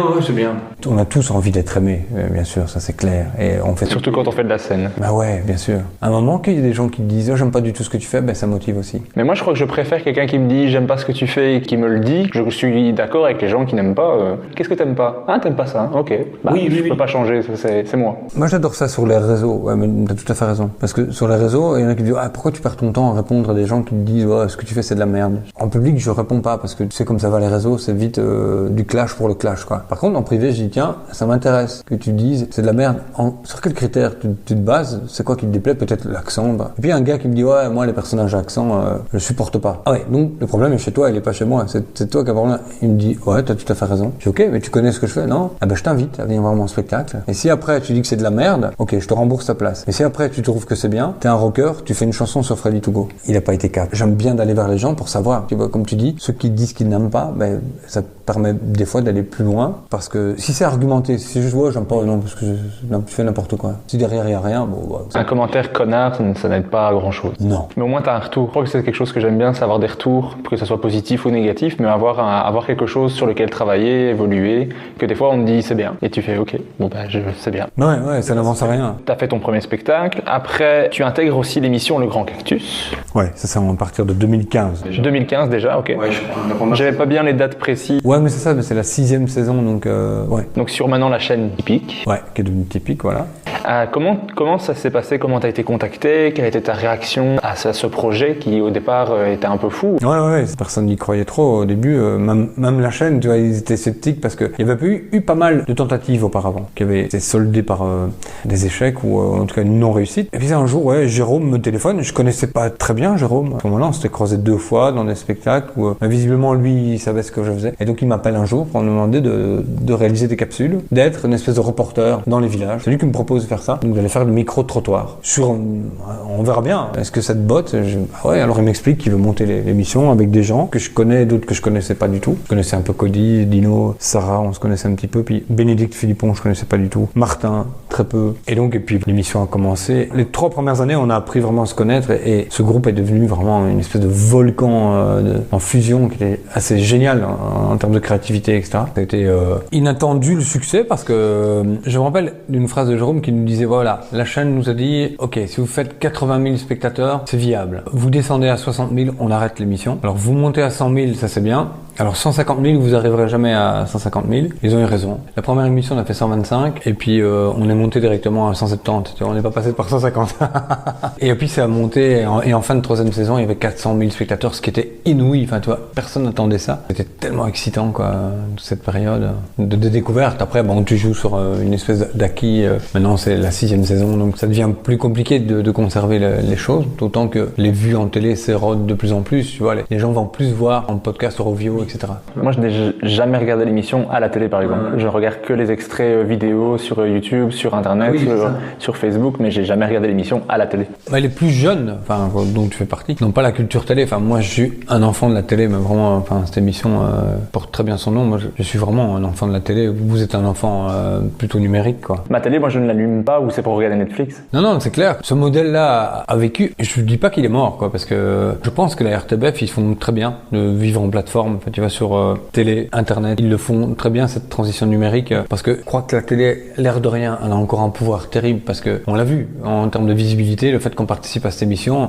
tous on peut remercier et la chaîne et Jérôme de nous avoir appelés quoi. Si aujourd'hui on a cette petite notoriété, c'est quand même grâce au passage télé. La France a un incroyable talent, tu vois, ça m'a valu un coup de kick pas possible. Et donc aujourd'hui, à moins d'être un youtubeur de génie ou une instagrammeuse avec de jolies formes, c'est ce qui marche. Je fais du cliché, hein, mais on comprend bien quand tu utilises le cliché. Il y a encore que la télé qui te permette de très vite réussir. Enfin, très vite réussir. En même temps, c'est un leurre, quoi. Hein, c'est un miroir aux alouettes parce qu'on très vite réussir aujourd'hui, c'est le tout de suite qui doit fonctionner. Alors que le tout de suite, souvent, les gens qui aujourd'hui, tout d'un coup, ils émergent, mais derrière, il y a un boulot. Et devant, il y a encore plus de boulot. Mais après, en Belgique, les humoristes qui passent à la télé sont ceux qui sont connus du grand public et ce qui font qu'ils se font connaître aussi. Je veux dire, un Cody est beaucoup plus connu qu'un Hino parce qu'il passe pas à la télé. Et c'est pas une question de talent. Les deux ont un talent énorme et chacun a un style complètement différent. Mais Cody passant à la télé régulièrement est plus connu d'un grand public, ça c'est clair. Bah bien sûr, ouais. Là, Hino maintenant ils ont.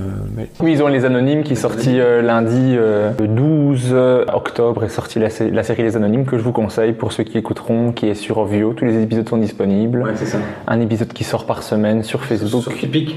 Ouais, sur Tipeee. Sur Tipeee. Donc en télé, il passe en direct. Je sais pas s'il passe en. Je crois que c'est juste web série. Je crois qu'il est que sur Ovio. Ouais. Je crois qu'il est que sur Ovio et sur tu es Internet. aussi dedans? Non, je suis pas dedans. J'ai parlé avec quasiment tous ceux qui étaient dedans. J'ai eu Ino, Farah et le What the Fun qui produisent et ils m'ont tous parlé de ce projet qui a l'air incroyable. Moi, j'ai vu que le premier épisode pour le moment. Tout est disponible sur Ovio et rien qu'avec le talent des gens qui sont dedans, je sais que ça va être bien. Mais voilà, c'est bien, tu vois, parce que c'est à partir de la base télé, ils développent ce côté plateforme internet et ils vont chercher la jeune génération ou la nouvelle génération parce qu'il y a des moins jeunes dedans. Pablo, c'est plus vraiment un jeune, mais tu vois, il est déjà confirmé. Mais tout d'un coup, tu as un produit qui est très chouette avec des gens nouveaux, enfin des gens qui émergent. Et je trouve ça génial que cette vieille institution télévisuelle puisse s'ouvrir magiquement sur quelque chose de très au bout du jour, quoi. Toi, tu intègres l'émission donc Le Grand Cactus. Tu vas devoir jouer quelqu'un d'autre que Freddy. Tu vas devoir jouer des personnages. Tu as joué le personnage de Luigi Buffon, de Père Fouettard, Pierre Richard, Dark Vador, Elio Di Rupo. Tu as eu des dizaines de rôles différents.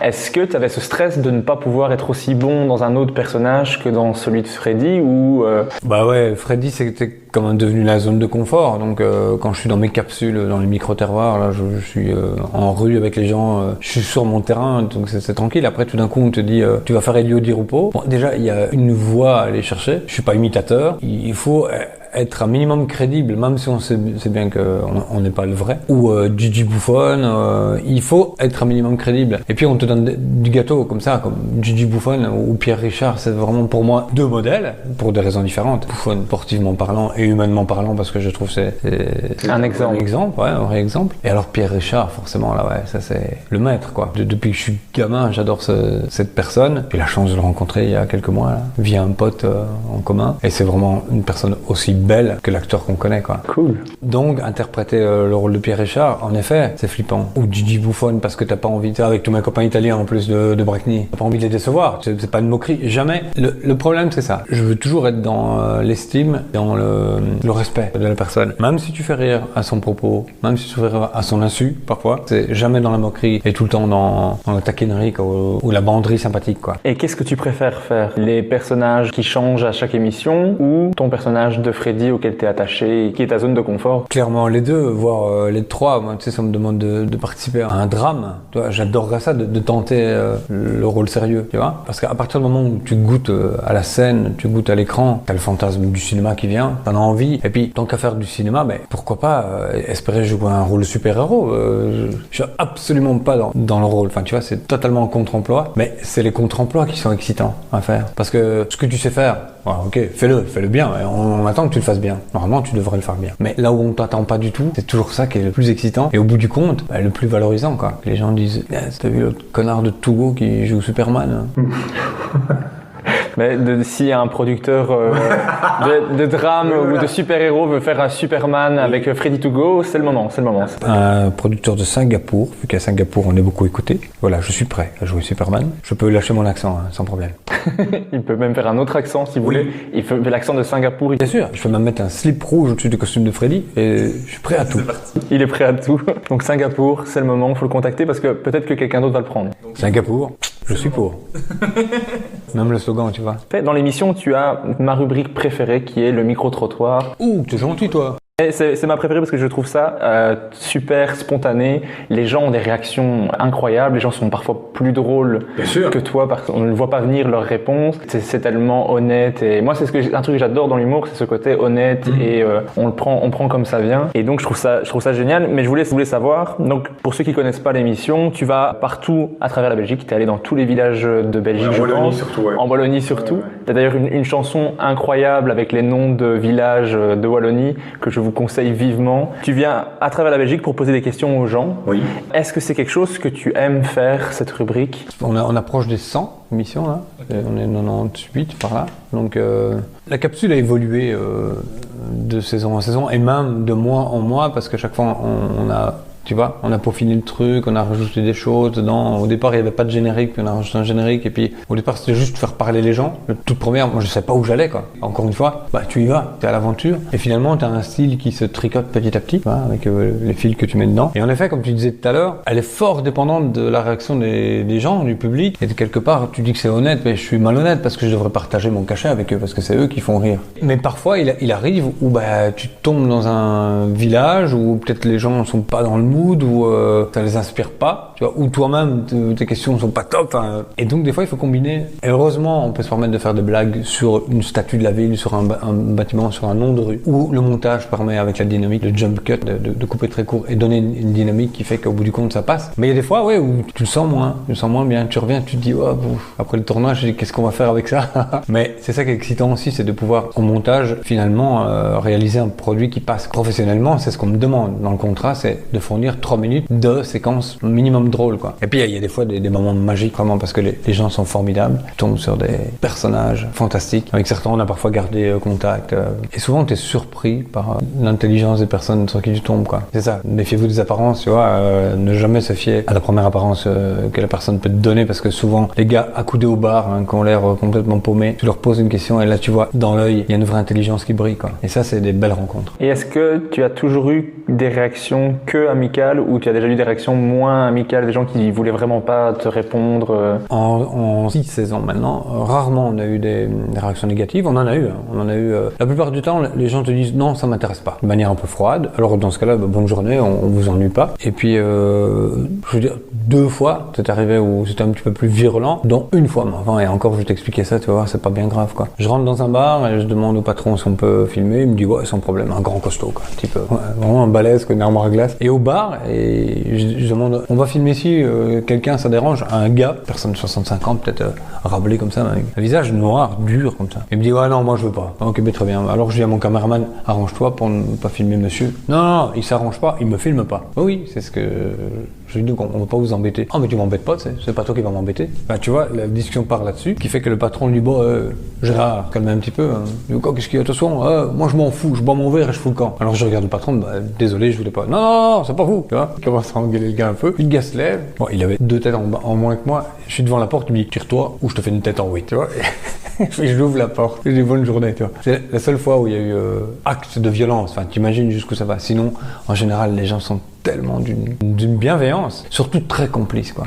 Même quand je me fous de leur gueule, enfin, encore une fois, je les emmène avec moi je les couillonne, quoi, parce que genre, on fait des questions de piège. Et donc, à un moment, je pose une question, vraiment avec un piège dedans. Et là, la personne écoute. Et tout d'un coup, elle relève la tête avec, encore une fois, cet éclat. Et, j'ai compris. Ok, j'ai compris, mais j'accepte. D'accord. Et la personne vient avec moi et elle m'a fait une réponse. Et ces moments de complicité-là, c'est les moments les plus géniaux. Si tu devais comparer le stress que tu as quand tu fais de la scène et quand tu fais l'émission, qu'est-ce qui est le plus difficile? L'émission ou la scène? C'est incomparable parce que c'est vraiment 2 exercices totalement différents.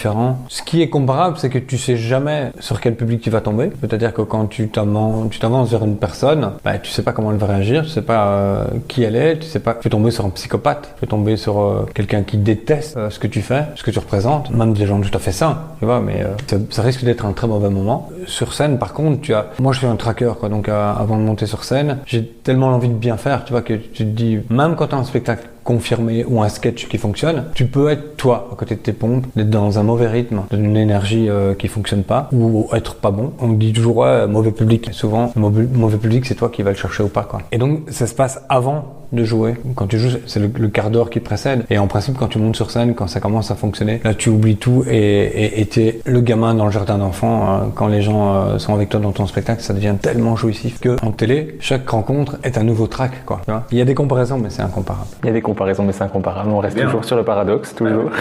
Tu as ton premier spectacle, tu es sur Le Grand Cactus, mais en septembre 2017, tu travaillais encore comme graphiste, à mi-temps pour la ville de la Louvière. Exact. C'est bien renseigné. Et tu prends une pause carrière. Ouais, tout à fait. Pourquoi une pause carrière et pas simplement démissionner de ton poste? Ah ouais, parce qu'en 2017, alors ça fonctionne bien, ouais. Il y a Le Grand Cactus qui est dans sa 3e saison, le spectacle tourne, et donc je me dis, ok, j'avais plus le temps avec un mi-temps, c'était plus possible d'écrire des spectacles, d'écrire les reportages, de tourner les reportages, de jouer, enfin, c'était impossible. Donc il fallait absolument que je prenne du recul par rapport à la ville. Mais d'un autre côté, je me dis, est-ce que le boulot me permettra de vivre de manière sécurisante, quoi. Donc je dis, on va toujours garder une espèce d'accès au port, au cas où avec mon bateau j'ai envie de rentrer là, parce que, enfin, je dois rentrer, c'est pas que j'ai envie, j'ai pas envie. Mais bon, la vie étant ce qu'elle est, d'ailleurs la preuve, tu vois, cette année avec ce putain de Covid, ça aurait pu arriver, quoi, on n'a plus de contrat, tous les spectacles s'annulent, il y a des émissions de télé qui s'arrêtent aussi, enfin tu vois, il y a des demandes moins fortes. Donc voilà, j'ai toujours voulu garder cette sécurité-là, mais maintenant je serais incapable de retourner bosser à la ville. Parce que non, avec l'expérience vécue, la scène. Maintenant, si ça devait moins fonctionner avec Freddy ou moi en tant que devant de la scène, ça me plairait beaucoup de travailler avec des gens qui ont envie que je bosse avec eux sur leur spectacle, sur leur scène, sur des sketchs. Ça me plaît bien, ça, d'assister les potes. Voilà, on le fait souvent avec PE d'abord. PE, il appelle tout le monde quand il fait des chroniques. Et c'est gay, tu vois, c'est gay qu'il partage ce moment-là avec les potes. Il demande à Funky Fab, notamment Florence, je pense aussi. Enfin, il appelle certaines personnes. Et donc, tu vois, il nous lit ses textes et nous on donne des retours, il change des trucs et ça me plaît beaucoup de pouvoir travailler sur le taf d'un autre, de pouvoir donner mon expérience, même quand tu as des univers tout à fait différents. Enfin tu vois, on parlait de Guise tout à l'heure, mais son tout premier spectacle, il est venu ici me lire ses textes alors on est quand même dans des univers diamétralement opposés, mais quelque part il y a toujours une espèce de fibre commune sur la manière de travailler, la manière d'arriver au bout de ce qu'on veut faire, même si le cheminement est pas exactement le même, la finalité c'est faut être drôle, mec. Et est-ce que tu as encore cette peur de devoir garder le travail de graphiste ou autre chose? Est-ce que tu as encore cette peur que le succès que tu as s'arrête? Alors, j'ai jamais eu cette peur-là parce que au départ, c'est arrivé comme un bonus dans ma vie.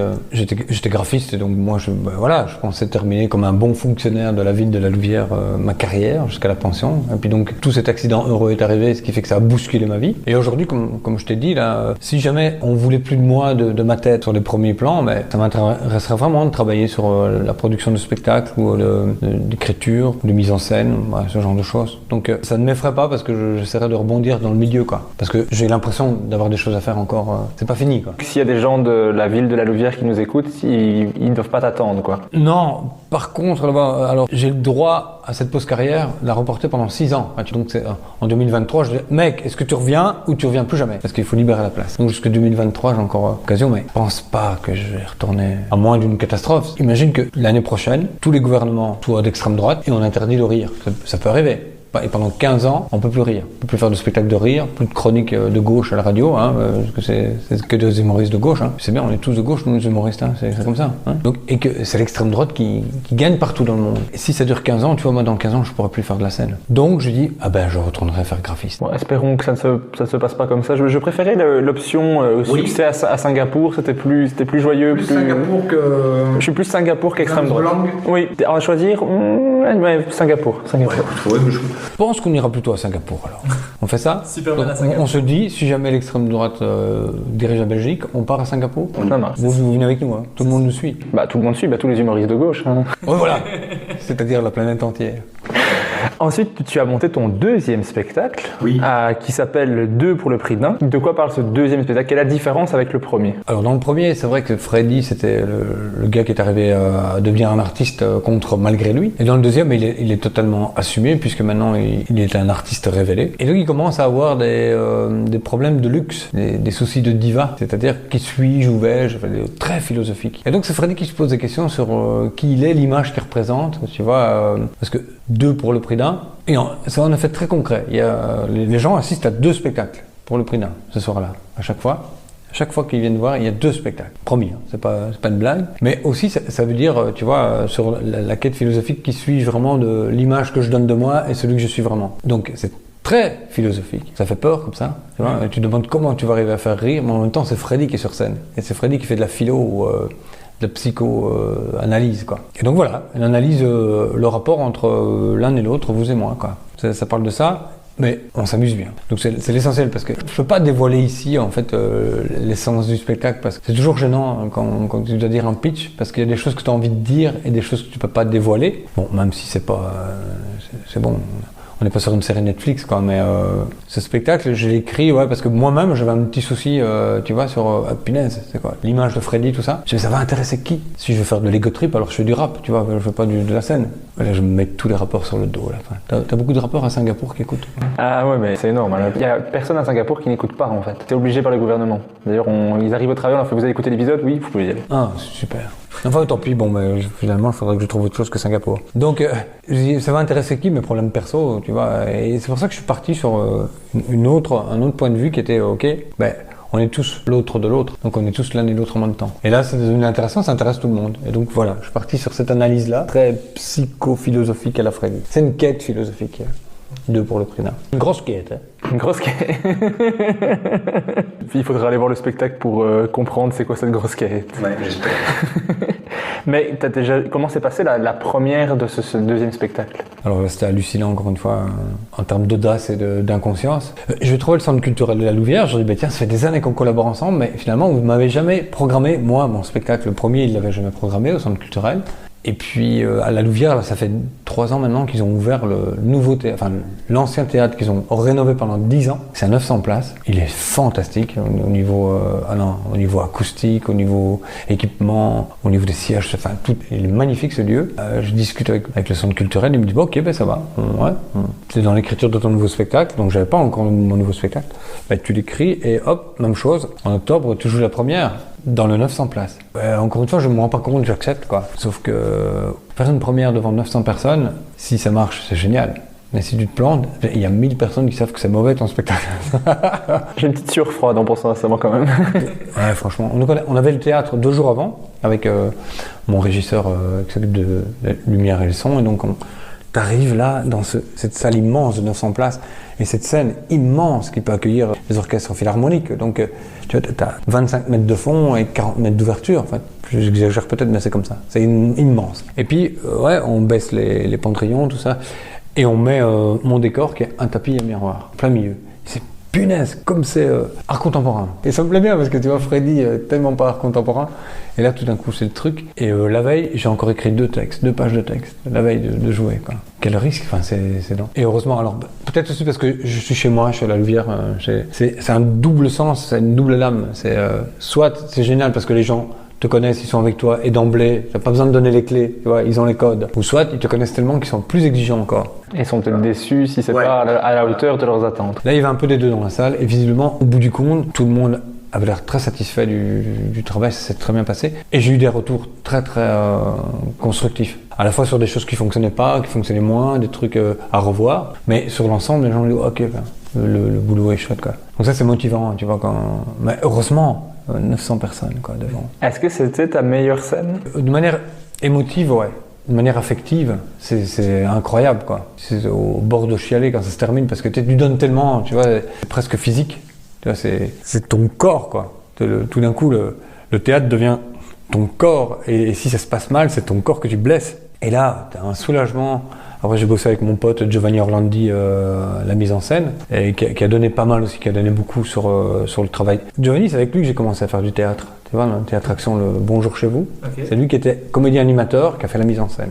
Et là, on a décidé de travailler ensemble. Et lui me donne plus un avis de dramaturge, tu vois. Sur qu'est-ce que tu dis, comment tu le dis, pourquoi Freddy dirait ça, de quelle manière il va le dire de la façon la plus juste. Il me ramène tout le temps sur cette ligne-là qui est très intéressante, tu vois. Dans l'humour, on fonctionne pas forcément comme ça, c'est plus théâtral. Donc, ce qui fait que c'est un spectacle un peu hybride là-dessus, mais et donc tu donnes tellement, t'as tellement envie. Et à la fin, c'était fantastique que ça se passe bien comme ça. En effet, c'est probablement la date la plus émotive, quoi. En termes d'affect, celle qui était, waouh. Tu prends la dose et là, tu touches le plafond. Moi, j'ai eu l'occasion de jouer à Charleroi une fois devant pas autant de monde, mais le jouer d'une grande durée. Je crois que le plus long que j'avais fait avant, c'était une demi-heure. Là, j'ai joué 1h15. Ouais. L'émotion à la fin, j'avais envie de pleurer. C'est incroyable. En effet, c'est un don. Enfin, tu vois, tu te donnes sans retenir, quoi. Et donc, à la fin, t'es vidé physiquement autant qu'émotionnellement. Tu sens que ça picote là, comme si t'étais dans un bain pétillant d'eau bouillante, mais même bien faisant. Et tu te dis, punaise, quelle extase, c'est pour ça qu'on fait ce métier, tu vois, c'est pour exulter devant de pareilles émotions, quoi. Mais maintenant que j'étais dans une bonne ambiance, une bonne humeur, quelle était ta pire scène? S'il y en a eu. Oui, attends, il y a des moments de galère. Après, c'est parfois des petits moments, tu vois, mais sur un spectacle complet, j'ai eu cette chance de ne pas avoir un tunnel complet, tu vois, des fois tu montes sur scène, et puis tu essaies d'attraper le public, ça fonctionne pas, tu sais pas pourquoi, est-ce que c'est de ta faute, est-ce que c'est de leur faute, et puis tu joues tout le spectacle pendant 1h30 en disant waouh, là je suis passé totalement à côté, j'étais dans un tunnel complet qui a duré tout ce laps de temps infini, et c'est douloureux tout le long. J'ai pas eu sur un spectacle complet, sur des interventions d'un quart d'heure, 20 minutes, oui, ou parfois tu te fais des douleurs et en fait pour rien, c'est-à-dire que tu joues pendant un quart d'heure et t'as aucune réaction devant toi, mais aucune, et tu dis ouais ça prend pas, puis tu sors de scène et là paf, t'as les gens qui applaudissent hyper fort, tu vas les voir et tu dis ouais c'était génial, et pourquoi vous avez pas réagi, tu te fais une torpeur tellement dure, et en fait parce qu'on veut écouter, tu tires des leçons de ça en te disant il faut jamais toi sortir de tes rails, quoi. Il faut être attentif à ce qui se passe, pouvoir modeler, mais surtout ne pas accélérer quand tu vois que ça va pas, parce que si tu crois que tu les as perdus, et en fait tu te perds toi, tu joues moins bien, t'es dans ta tête, t'es plus dans le moment. Si déjà tu les as perdus mais qu'en plus toi tu te perds, tu risques pas de les récupérer. Donc reste sur tes trucs, va jusqu'au bout, sois pro, et peut-être à la fin, t'auras un feu d'artifice et tu dis mais qu'est-ce qu'ils m'ont foutu pendant 1 heure, ouais. Donc la pire scène, je me rappelle d'une fois, pour un télévis, je joue dans une petite salle un foyer communal, et je rentre, et 250 personnes dans la salle, et il y avait des enfants qui dansaient en journée, quoi. Grosse ambiance, je dis ouais, chouette. Et puis les enfants dansent, les enfants sortent de scène, c'était que des parents. Donc la salle se vide, il y a 25 personnes dans la salle, éclairées au néon, pas en octobre, là, un après-midi où il fait déjà noir à 17h, éclairé au néon, et là il y a que des rangées de tables vides devant moi. Je suis sur une scène qui est pas rabotée, tu vois, les planches avec tous les écharpes de partout, il n'y a pas de loge, c'est des toilettes avec les éviers poussiéreux partout. Avec mon pote là, on monte sur scène et il y a 10 personnes à une table au fond et 6 personnes au bar. Et t'entends que les gens parlent, ça résonne. Et là, tu commences à faire ton sketch, personne t'écoute. Et tu regardes ton pote, et tu continues. Et puis, on a terminé par la chanson Ça va d'aller. Là-dessus, tout le monde se retourne, et puis, grosse ambiance. Heureusement, il y a cette chanson un peu poète dans ce cas-là. Et puis, ils ont demandé de la refaire. Et puis, finalement, tous les gens étaient 10 devant la scène, là. C'est la meilleure ambiance de la journée. Mais ça, t'as une boule au ventre, et tu te dis, ok, tu le fais parce que c'est une action comme le télévis, quand même. Et puis, parfois, tu arrives dans un lieu, c'est un chapiteau, au milieu d'une kermesse, chapiteau de 300 personnes, t'arrives, c'est tous des mecs bourrés, quoi. Et tu te dis, wow, ça va être dur, là, ce soir, ça prendra jamais. Et ça prend exactement 2 minutes pour que tous les mecs soient avec toi. Enfin, quand j'ai les mecs, tous les gens, les familles sont là. C'était du côté, dans le BOE, là, mais un BOE perdu, tu vois, dans un petit village. Et ça a été fantastique ce jour-là, quoi. Alors que tu penses passer à côté, mais tu dis voilà, aujourd'hui ça va être méchant, ça va être violent. Donc encore une fois, jamais trop te fier aux apparences. Mais il faut y aller, il faut y aller, fais ton truc, fais ton taf. Si tu mets tes burnes ou tes ovaires sur la scène... Mais... On revient sur l'audace qui reste un peu le fil rouge, j'ai l'impression. Ouais, c'est bien. S'il faut être culotté pour faire ce métier, il faut culotter inconscient et un minimum de confiance en soi et de doute. C'est un cocktail fantastique, ce métier. J'ai une question un peu plus générale par rapport à l'humour. C'est qu'est-ce que tu préfères dans le fait de faire de l'humour? Est-ce que c'est l'écriture? Est-ce que c'est le contact? Non, c'est le jeu, ouais. Le jeu direct. Pouvoir avoir une écriture solide de base sur laquelle je peux m'appuyer pour être sûr que ça fonctionne et pouvoir en partir, faire des digressions et surtout être en communication avec les gens devant. Avoir un personnage, c'est un luxe parce que c'est comme une espèce de nez rouge du clown. Tu vois, c'est une espèce de carapace, d'armure qui te permet d'en jouer. Presque tout est permis en personnage. Quand je dis personnage, je ne peux pas forcément avoir un habit de Freddy avec un accent de Freddy. Kian, quand j'en dis, quand il est sur scène, c'est son personnage de Kian. Enfin, oui. C'est l'homme de scène, ouais, voilà. Mais le fait d'avoir un costume et un accent te protège d'autant plus. Mais c'est ça le kiff, c'est d'être devant les gens et communier, quoi. Communion, c'est vraiment l'union commune avec les gens en face, quoi.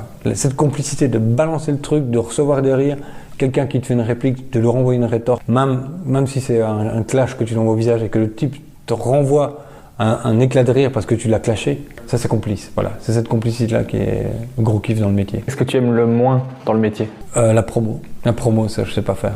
Ah, moi je trouve que tu fais ça bien. J'ai regardé les interviews, enfin, t'as le personnage de Freddy qui vient en radio ou quoi, et moi j'ai envie de voir le spectacle. Donc moi je trouve que c'est bien. Ah ouais, ça montre un peu l'univers, alors que si tu l'expliquais, peut-être qu'on se dirait, ouais, je sais pas. Ah ouais. Mais une fois qu'on a le personnage, il y a deux vannes et on rit, et moi je me dis, ah, j'ai envie d'en voir plus. Ce qu'il y a, c'est que je sais pas me vendre, tu vois, c'est très compliqué. C'est un truc qu'on t'apprend pas en école artistique. Enfin, j'ai fait le dessin, et dans le dessin, on t'apprend pas à te vendre. La première personne, quand tu débarques dans un festival, tu vois, ou dans une foire du livre, que tu vas voir les éditeurs, avec ta farde et tous tes dessins sous le bras, la première personne que tu rencontres, c'est le directeur commercial, pas le directeur artistique. Et le mec, il ouvre ta farde, et avant de regarder le premier dessin, il te dit vous avez déjà publié, vous avez déjà été édité? Alors, non, aïe. Mais par contre, vous avez déjà édité, vous? Oui, j'ai déjà un bouquin. Combien? Si tu es en dessous de 6000 exemplaires à la vente, tu dis aïe. Tu vois, donc, et à l'école, on t'apprend pas ça. Que ce soit dans le dessin ou je crois pas non plus que dans les écoles dramatiques, d'art dramatique ou de scène, on t'apprend à te vendre. J'ai pas l'impression non plus. Te vendre, tu comprends ce que je veux dire? Quelque part, on a un produit, oui. Et donc, et ça me manque peut-être. Et donc aujourd'hui, j'ai l'impression, ici, pendant l'heure et demie qu'on a parlé, je dois avoir dit 15 000 fois je et moi, mais c'est un truc dont j'ai du mal. Tu vois, à parler de tes qualités, c'est ça, parce que voilà, si t'es une bagnole, si la bagnole sait parler, elle veut dire ok, moi je roule à une telle vitesse, j'ai un confort parfait, j'ai une sécurité maximale. Mais va-t'en parler de toi-même comme ça, c'est ce qu'on doit pas faire. Donc il faut que c'est quelqu'un d'autre qui doit le faire. Mais je comprends que ce soit pas facile, mais pour moi tu fais ça bien. Enfin, tu fais ça mieux que tu ne le penses, je pense. Que ici tu arrives à parler de toi sans être pour autant prétentieux et en montrant comment tu réfléchis aux choses. Je trouve ça que tu te vends mieux que tu penses, je pense. Ouais, tant mieux, parce que c'est le métier qui est passionnant. C'est les personnes qui le font, tant mieux, parce que c'est pas les personnes, mais quelque part ce métier est incroyable. Cette invention est géniale. Je sais pas qui c'est le premier con qui a décidé de faire rire l'autre, mais lui c'est le génie. Il faudrait le retrouver. J'ai passé un dernier point dans ton parcours, c'est que tu as aussi été contacté par Canal+. Ah oui. Pour faire les reporters du dimanche de Cyril Eldin. Ouais, ça a été fantastique. Ouais. C'était 2 années parce que l'émission n'a pas été reprise. On n'a pas résisté au Covid. C'était l'année passée et la saison précédente. En effet, c'est Cyril Eldin qui fait les interviews politiques et qui est une chouette personne. Vraiment, c'est une belle rencontre humaine. Avec David Castello-Lopez qui fait les Depuis quand. Génial. Depuis quand, allez voir ça sur Internet, c'est génial. C'est tellement intéressant et bien fait, bien monté, c'est intelligent. C'est drôle. Ce mec est d'une drôlerie, mais hors norme. Il est très fin, très intelligent. C'est aussi une formation de journaliste. Et maintenant, il est sur Arte et sur Europe 1. David Castello-Lopez, je vous le conseille. Mais c'est Cyril qui un jour donc m'appelle et il me chante. Cyril comme si je le connaissais comme un pote quoi. Il me dit ça va d'aller. Il dit j'adore ton truc, ton personnage, ton délire. Je veux que tu viennes dans mon émission l'année prochaine. Ah bon ok.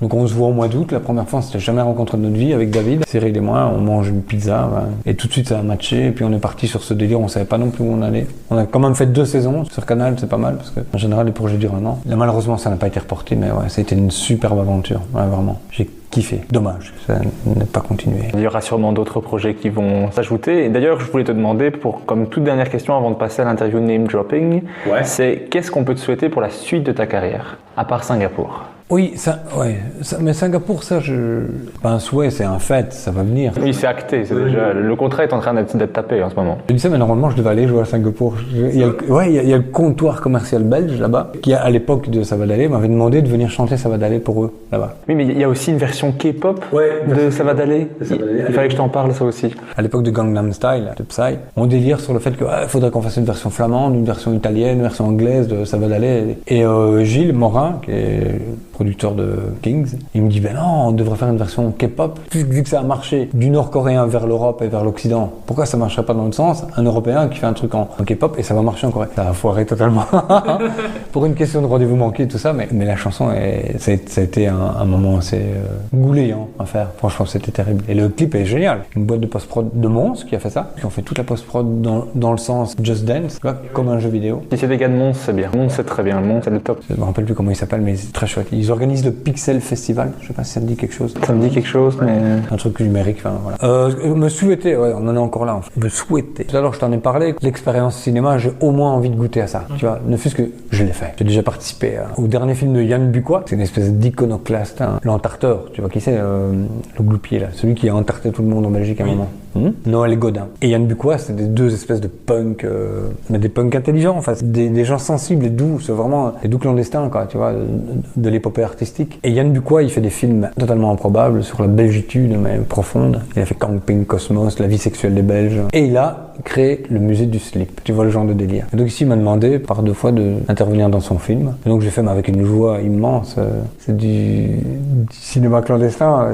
C'est un truc de punk et c'est très amusant à faire. Ouais, tu vois, l'aventure entre guillemets, du vrai cinéma. Même si peut-être avec Yann, on est plus proche du vrai cinéma parce que c'est de l'art brut, quoi. Mais je dirais, allez, ne fût-ce qu'une fois, participer à une belle grande production, enfin grande, honnête production, ça me plairait bien. Ah ben, je te le souhaite. Ça serait chouette de voir Freddy marcher sur les marches de Cannes.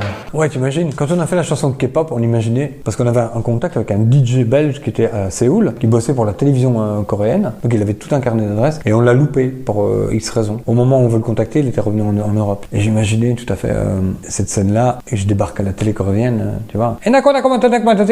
Freddy to go. Et puis je débarque et ça va d'aller. Ça aurait été incroyable, quoi. Tu vois, encore une fois, les endroits improbables. Freddy to go à la télé coréenne, ça aurait été le kiff total. Après, c'est encore possible qu'ils le découvrent. Le clip est sur YouTube. Maintenant, je vais passer à ce que j'appelle l'interview name dropping. À chaque fois, je te demandais de me citer un nom d'humoriste. Tu dois te limiter à une personne à chaque fois. Et c'est la difficulté, là. L'humoriste le plus sympa que tu as rencontré. Le plus sympa que j'ai rencontré. Je vais vexer tous les autres alors, c'est ça? C'est ça. Ok, bah disons Eric Antoine. Il était l'invité d'une émission radio Les Enfants de Cœur dans laquelle j'étais, où j'étais intervenu. Et donc il m'a vu juste en flash là, dans ce truc-là. Et puis je me retrouve à Montreux, au festival de Montreux. Et je suis dans la grande salle où on a le buffet. Et je suis dans la file et je vois Eric Antoine qui arrive avec tous les gens, enfin tous les humoristes. C'est-à-dire qu'à ce moment-là, il y a une bombe qui est lâchée, on rit plus en francophonie parce que tu vois, tous les humoristes sont là dans cette salle. Eric Antoine rentre, il dit bonjour à plein de personnes et puis il me voit de loin et il est venu directement. Mais je suis personne, moi. Enfin, tu vois, il m'a vu une fois et il est venu me saluer en me rappelant le truc et qu'il avait vraiment aimé. Et puis dernièrement, je l'ai appelé parce que pendant le Covid, je faisais un micro-terroir confiné. Et j'ai demandé et il m'a fait une vidéo exprès pour le truc. Donc, ce gars est humainement, en tout cas. J'apprécie beaucoup. L'humoriste qui t'inspire ou qui t'a inspiré le plus? Je peux tricher un tout petit peu. Alors, Pierre-Richard, c'est le maître, on le met de côté, d'accord? Okay. C'est une évidence. Alors, j'ai envie de citer Pierre Rep, R-E-2-P, pour la maestria de la catastrophe. C'est-à-dire, ce mec, il bafouille. Mais tu vois, comme les jongleurs qui jonglent superbement et qui font semblant de ne pas savoir jongler. Avant de pouvoir ne pas jongler, ils doivent jongler, mais à la perfection. Et bien lui, il fait des sketchs où il bafouille, il change l'ordre des syllabes, qui donne un autre effet. Et cette technique verbale est juste une maestria. Pierre Rep, faut aller voir la recette des crêpes, tu vois. Ok, oui. Ça me dit quelque chose, ça. Ça me dit quelque chose. Marivaux, il a un truc sur un casting. Il explique qu'il est arrivé au casting avec une jeune comédienne qui était un peu perdue parce qu'elle était jeune. Et donc elle fabouillait, elle bouffaillait. Enfin, elle bégayait, quoi, la fille, tu vois. Tout comme ça, en dentelle. Et donc ce mec m'inspire beaucoup sur la maîtrise verbale. Donc quoi que tu fasses, si tu parles vite, si tu parles jeune, si tu parles en verlan, il faut tout le temps qu'il y ait une espèce de maîtrise de ce que tu dis. C'est un vrai jongleur verbal, voilà. On va aller voir ça. Est-ce qu'il y a une personne que tu regardes tout ce qu'il fait? Tout ce qu'elle fait, dès qu'il sort quelque chose, il faut que tu le regardes. Tu suis absolument tout ce que cette personne fait, publie, poste. Eh bien non. Mais je me suis souvent posé la question, j'ai punaise, je regarde, je n'ai pas un vrai modèle. Enfin, à part Pierre Richard qu'on met de côté parce que c'est le maître. Mais je veux dire, je me suis déjà posé la question, je vois tous mes potes qui disent ouais, punaise, Louis C.K., ouais, punaise, Blanche, ouais, punaise. Maintenant qu'il faut citer les noms, évidemment, c'est toujours comme ça que ça bloque. Et cet humoriste américain, juif américain. Seinfeld, tu vois. Seinfeld, je connais tout Seinfeld, chacun tout. Il peut citer le moindre dialogue dans le moindre épisode de Seinfeld. Et moi, j'ai pas ça, quoi. Et je me sens tellement en manque parce que j'aime un peu tout. Les stand-uppers, j'adore ça. Et puis, je retiens pas les noms. Et les copains qui sortent des dialogues de films. Et moi, j'ai pas cette mémoire-là. J'ai une espèce d'éponge. Et puis, ah ouais, c'est une espèce de grosse masse qui fait que j'ai pas une personne. Mais par contre, je peux tout regarder, quoi. Un humoriste qui t'a surpris dernièrement? Une découverte ou alors quelqu'un que tu connaissais déjà mais qui t'a surpris par l'efficacité? Ricky Gervais. Je connaissais vaguement. Et puis, voilà. voilà, j'ai regardé Afterlife, la série, qui est juste fantastique. Elle est magnifique cette série. Waouh, qu'est-ce qu'elle touche. Et puis ça m'a permis de retourner vers ce que j'avais vu et j'étais passé un peu à côté quoi, de ce mec. Vous voyez ses interventions dans les talk shows. Ouais, que c'est ça, qui sont toujours brillantes, tu vois. On parlait d'humoriste de gauche, mais tu vois, lui il est rue dans les brancards. Et ça fait du bien, mais tu vois, moi je... Son spectacle c'est Humanity, il est incroyable. Ouais, c'est ça. Mais Afterlife, oui. Le The Office, c'est du génie. Oui, c'est ça. Et ce type est tellement juste. Et alors, là, c'est tellement triste, Afterlife. Oui. Mais punaise, comment tu arrives à faire rire avec un mec qui vient de perdre sa femme mort d'un cancer, qui pense au suicide et qui est juste là parce que y a son chien qui le regarde pour demander des croquettes. Il arrive à faire rire et à t'émouvoir et jamais pathos, mais jamais, quoi. J'ai déjà ri aux larmes et pleuré dans les 10 minutes qui suivent, quoi. Ouais, tout à fait. Afterlife, moi, la saison 2 me déshydrate énormément. Mais totalement. Tous les personnages sont justes, quoi. Ce qui est dingue, c'est qu'ils bossent tout le temps avec la même équipe. À chaque fois, c'est quelqu'un d'autre. Tu vas me dire, c'est le travail du comédien, mais malgré tout, tu dis, ouais, c'est bon, ça a marché une fois. Ouais, c'est bon, ton équipe. Et puis c'est la même équipe, et tu les retrouves, et c'est un facteur. Ben non, c'est un directeur de banque. Ben non, c'est le beau-frère alcoolique. C'est la même personne. Cette fille, elle est formidable. Là, et puis là, elle est désastreuse. Les lignes de personnages sont tellement fines. Et les dialogues, punaise. Un total respect, Ricky Gervais, voilà. Qui est pour toi la meilleure plume, celui qui écrit le mieux? Guise, ouais, paf. Paf, direct. Le meilleur interprète, celui qui joue le mieux. C'est vrai que, comme tu dis, souvent autour de nous, on a des stand-uppers, donc... Mais Ino, il a un truc tellement spontané. T'as l'impression que son texte, lui, il vient de l'inventer. Après, tu sais jamais à quelle dose c'est une vanne qu'il a déjà faite et qui rebalance ou qui vient de la chercher. Et son rire, là, il a un truc dans son rire. Et c'est un vrai interprète, Ino, moi je pense. Voilà. Et ce qui est fou, c'est qu'au départ, il ne voulait qu'écrire. Et c'est peut-être ça. Il dit, j'ai pas de technique. Et donc le fait qu'il n'est pas bloqué par la technique et qu'il va spontanément à l'audace au culot et qu'il se rend pas compte de sur quel fil il marche.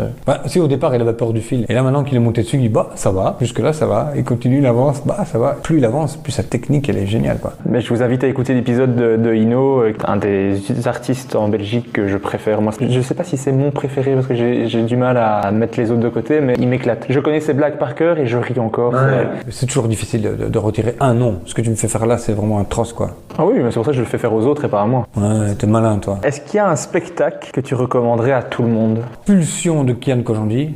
C'est celui que je recommande à chaque épisode, donc... C'est malin, quoi. Putain, que c'est intelligent. C'est magnifique. C'est bien joué, c'est bien écrit, il y a des callbacks, il y a une structure, tout est parfait. En termes d'interprète aussi, bon, Kian, enfin bon, on peut pas... Finalement, j'aurais pu dire Kian pour chaque réponse, tu vois, parce que franchement, ce mec est un vrai génie. Jonathan Cohen aussi. Enfin bref, on m'a dit un nom, on a dit un nom. Alors, ce que je trouve vraiment brillant dans Pulsion, c'est quoi? C'est une idée magistrale de personnifier les instincts, les pulsions d'amour, les pulsions de vie, les pulsions sexe, les pulsions de violence, les pulsions de mort. Putain, mec, c'est brillant. Tout est brillant. C'est un artiste que j'admire et que j'essaie d'avoir sur le podcast parce que j'ai juste envie de lui dire toute l'estime que j'ai pour lui. Moi, c'est peut-être mon Pierre Richard. Ah ouais, je comprends. Ouais, non, je comprends. Ça pourrait être mon Pierre Richard. Dans la toute dernière partie, ici, je ne te demande plus de m'en citer un, je te demande de choisir entre deux. Tu vas me dire celui qui te fait le plus rire entre les deux. Je précise de départ que toutes les personnes que je vais citer sont que des personnes qui sont incroyablement talentueux, que j'aimerais bien avoir un centième de leur talent, mais c'est juste la personne qui te fait le plus rire, donc c'est vraiment subjectif à toi, lequel te fait le plus rire entre les deux. Entre Ino JP et Guillermo Guise. Je veux dire Guise, parce que tu me demandes de choisir, parce que la première fois qu'on se rencontre, j'ai envie d'aller près de lui pour lui dire, écoute, franchement, si j'avais l'occasion de faire du stand-up, j'aimerais faire ce que tu fais. Et avant que j'ouvre la bouche, il me dit, si tu faisais du personnage, j'aimerais bien faire ce que tu fais. Puis lui, il me dit ça, enfin voilà. Entre Cody et Jérôme de Warzay. Cody. Entre Dan Gagnon et Alex Vizorek. Alex. J'adore chez Alex. Alors, Dan, c'est pur stand-up anglo-saxon et je trouve il est brillant. J'aime beaucoup Dan. Dan, il a un regard surtout analytique par rapport aux autres.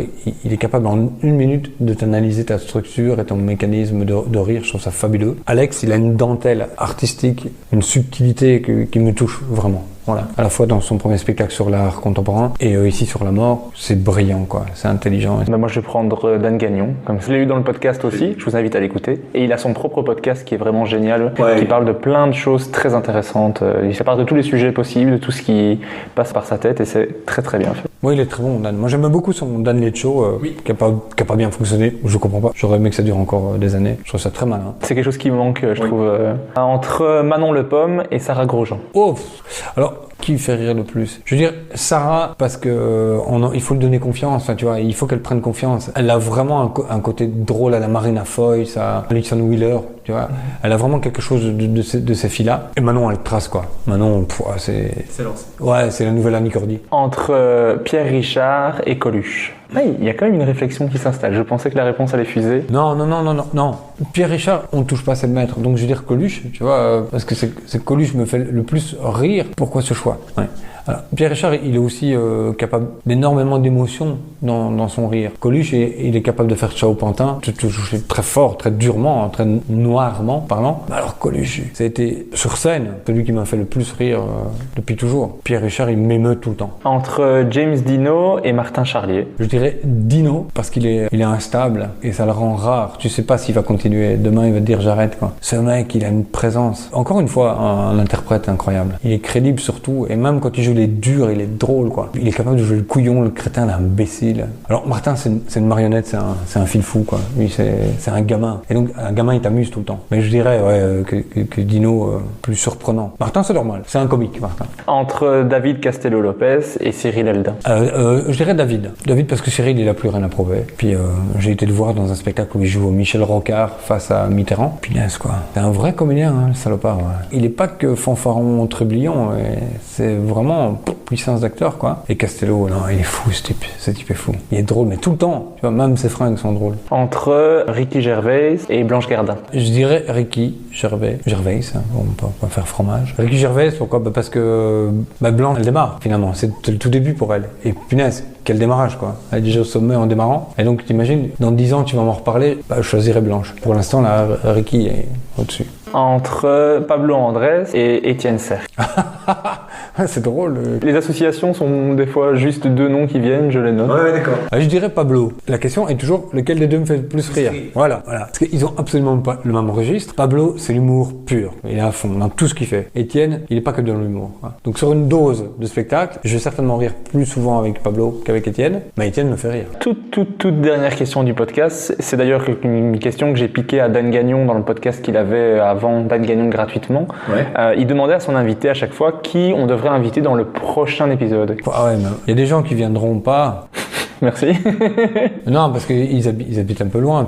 Ah oui, mais je peux le faire à distance. Ouais. J'ai fait des épisodes majoritairement avec des Québécois qui étaient très loin de moi. Vrai. Bah oui, c'est vrai, je suis stupide. En fait, après, c'est un personnage un petit peu prudent, un petit peu retenu, des fois. Monsieur Fraise, il faut l'avoir, Marc, il est complètement à la masse aussi. C'est aussi un des modèles, Marc. Et avec très grand plaisir. Franchement, j'adore. On me demande qu'à en rire, c'était incroyable. C'était tellement à part et c'est le seul à faire ça. Ouais, mais tout à fait. J'ai eu la chance de croiser Marc aussi, tu vois.